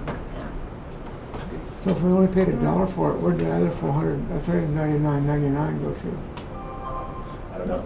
It's a lump sum. It's basically a lump sum The payment. first year was, what, $350 or $375? It was $375. I think $375 for the first year and then $1 a year. $360. This $350 or whatever was like a glorified down payment, basically. It's like we paid it all at once. Like, you could go in and rent your house for 50 years if you pay them, Is it closed end lease? $150,000 or whatever. Does anybody know? Closed end, like what? What do you mean? Well, like, the word closed end? It's basically in perpetuity. That's what it's supposed to be. Really? I'm trying to pull It's it up. renewable forever? Huh. Yeah, because the reason the Yeah, reason we'll the need town to- passed it was because, well, they voted for it, but one of the reasons they may have voted for it was we said we were going to build a wellness center there. Right, I remember that. You did too, Chuck. So you'll check in. You don't have to do it right now. I I'm have sorry. it. I was just trying to pull it up here. I don't know why it's not pulling up here. It's pulling up on this computer. I have the lease. That was just a The note lease for is done. later. I have the lease. Super. Can we just see the lease? Any Yes. other questions That- on? Not today, though. Not today.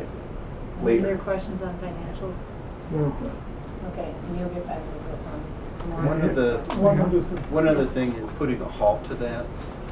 We're going to send out a communication just saying we need to revisit that. We need to take a look at what that pricing is. We need to take a look at what the market rates are. I want to bring, that came up to the Finance Committee, but I want to bring it back to the Finance Committee, and we need to make some, make sure that we're implementing the pricing that we want to up there. We just need more data. Yeah, we need more information, but and without that, we just need to hold it. Am I allowed to make a motion? It's not on the. Okay. You can talk about it, but we can't make a motion if It's not an action item? Yeah, Not an action item. Okay. if it's, I mean, related to the financials, I guess my thought is that we should reverse any price increases that went into place for the beginning of the year until you have time to assess where our pricing is overall. I have an understanding of where that pricing is, but you're the management team and should come to that conclusion on your own.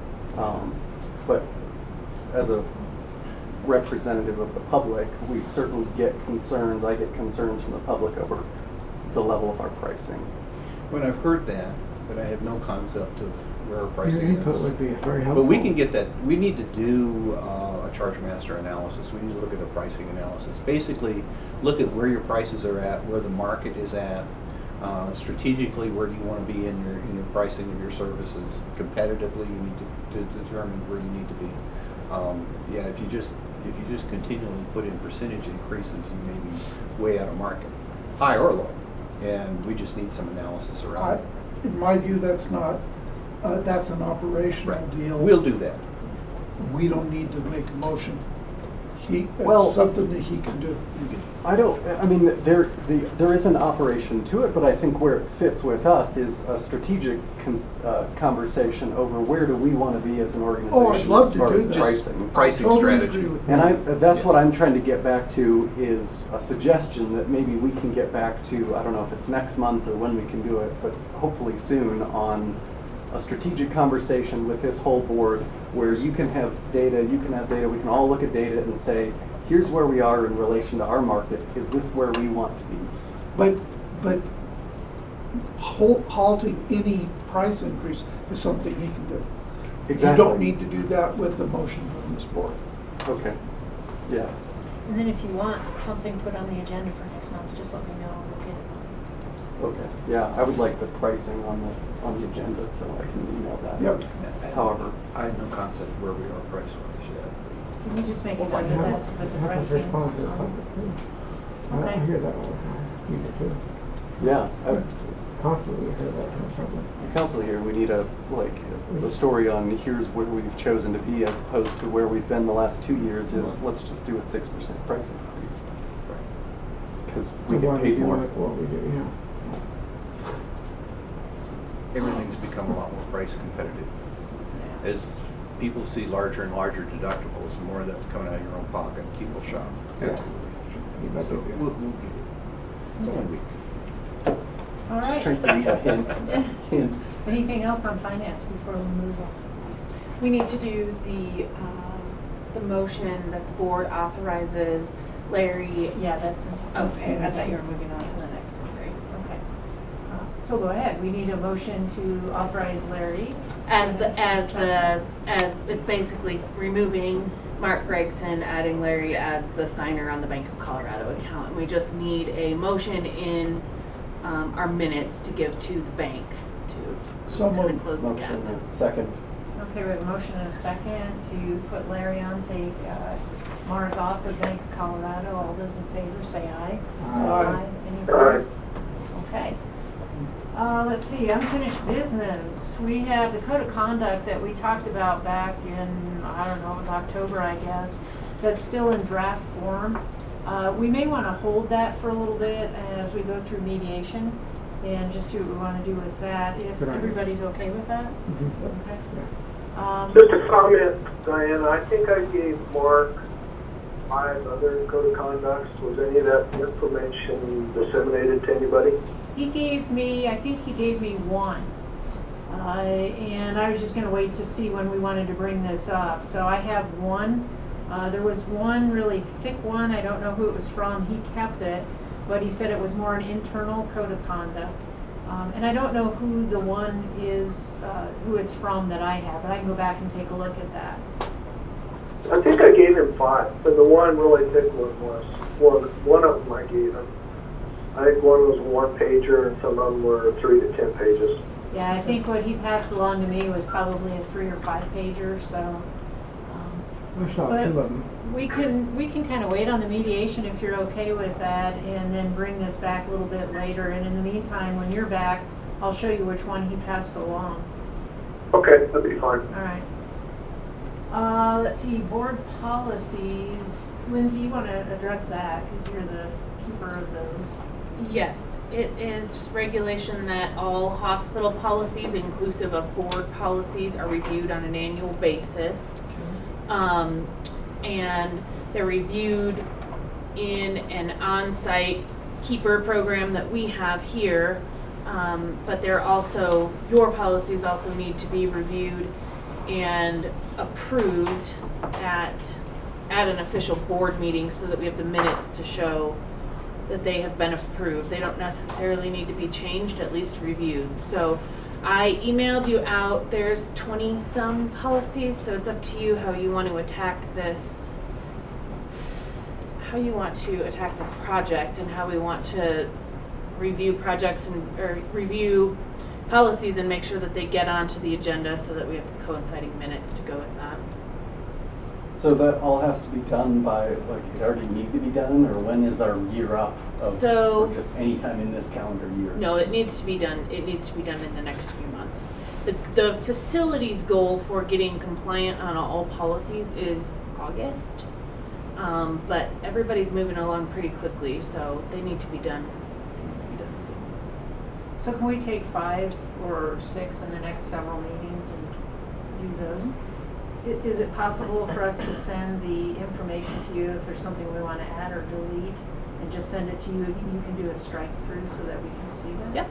And who will identify the policies we're going to do between now and next month? Let's let Lindsay. You want me to just pick 6 of them Absolutely. and send them? Yeah. Okay. That's the best way to do it. Okay. Does that work for everybody? Are some more important than others? That's it. Up to you. You guys let me know. We'll leave it to your discretion. Okay. Yeah, I agree. We need to do them all. So We'd have to review them all to figure out which eventually, one's yeah. important. Doesn't matter. So yeah, just go Give us a ahead. real quick one. Pick.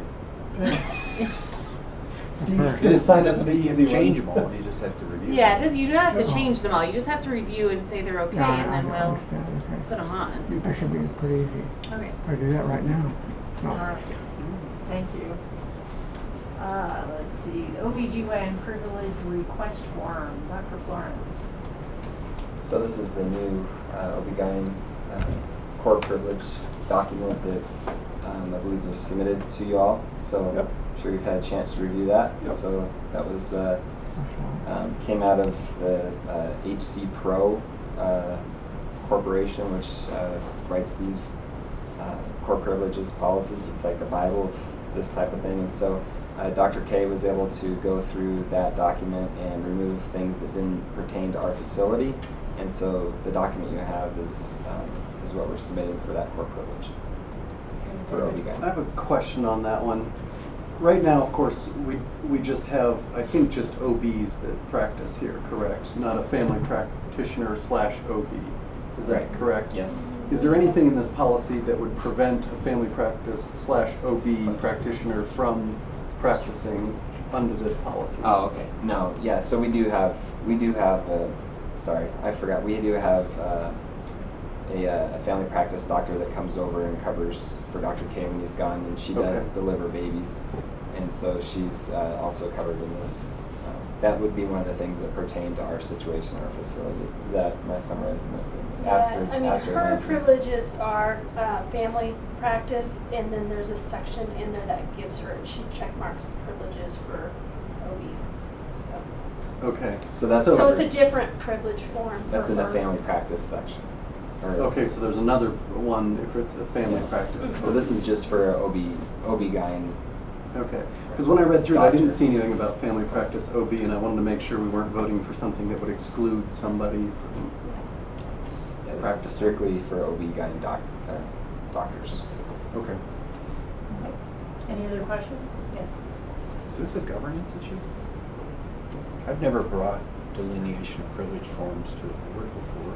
It's always a delegated credentialing function of the medical staff. I mean, I just raised the question. We're just presenting the new document for approval from the board. So. How do they approve your bylaws? Yeah, it's But I had always assumed that the board has to approve the privileges that are given to the physicians. The board grants privileges. They grant, but they But they have to have the form. But they delegate to the medical staff the credentialing process. including all the delineation, all whatever forms and process you want to use, and they act on the recommendation of the medical staff in terms of granting privileges. I just don't want to burden you with too much detail. Well, the question is, have we done that though? Maybe we haven't delegated it. I don't know. Maybe when we read our policies. But if you have approved the bylaws for the medical staff, which includes processes for credentialing. Yeah, and I don't know, that may be something to look up in the bylaws to see what that, and I don't know that off the top of my head, so. Don't, I'm just raising Well, why don't we questions. go ahead and take action on this, and then if we can not have to do some of these things, that'd be great. So, is there a motion? Approve. All right, Motion. we have a motion and a second to approve the privilege request form. All those in favor say aye. Aye. Any opposed? Okay. The next is the fair hearing plan, and we put that on as information because we didn't have a strike through to really have any idea of what the changes were, and everybody pretty much asked for that. So, if But we there's couldn't give a strike through because it's a whole new document. So what I did was I sent you the old document. So there's no, it's a completely new document compared to the other one. Okay, well, we also want to give Larry some time to review it, so how would How do you like know to what's handle- different between whatever old process and new process? You have to compare each document side by side.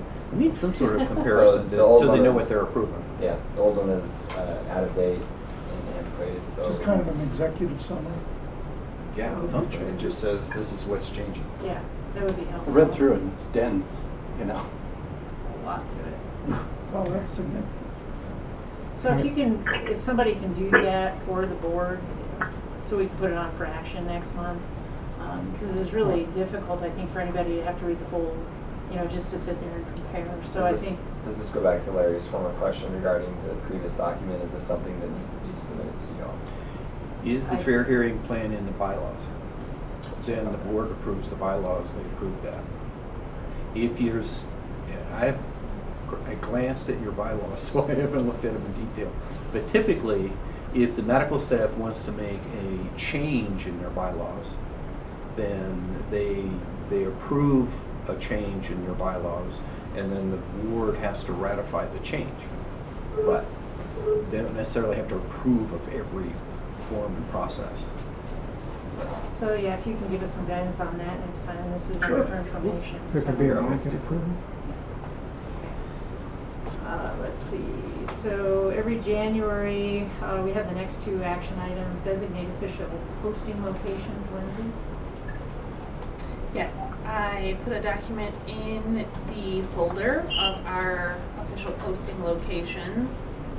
We are at the Trail Gazette, EP News, the library, county clerk, and we are outside of this room in the hallway and have also added our website. Nothing has changed in the posting locations. We just have to approve them every year, unless you suggest a change. To approve. We have a motion and a second to approve the official posting locations. All those in favor say aye. Aye. Any opposed? Okay, and the same thing, we have to designate an election official. So Lindsay? Well, Lindsay has been our designated official, that election official over the years. So we really just need to ratify that again. So moved. Second. Okay, so we have a with you? motion. Lindsay? What? Okay with you? Yep. To keep it up? So we have a motion and a second to designate Lindsay as our election official this year. All those in favor say aye. Aye. Any opposed? All right. Boy, that is a long list of things. All right, so we will go ahead and adjourn from regular session. And then we'll have, Gerald, do you have this in front of you to read, or do you want Chuck to read that for you?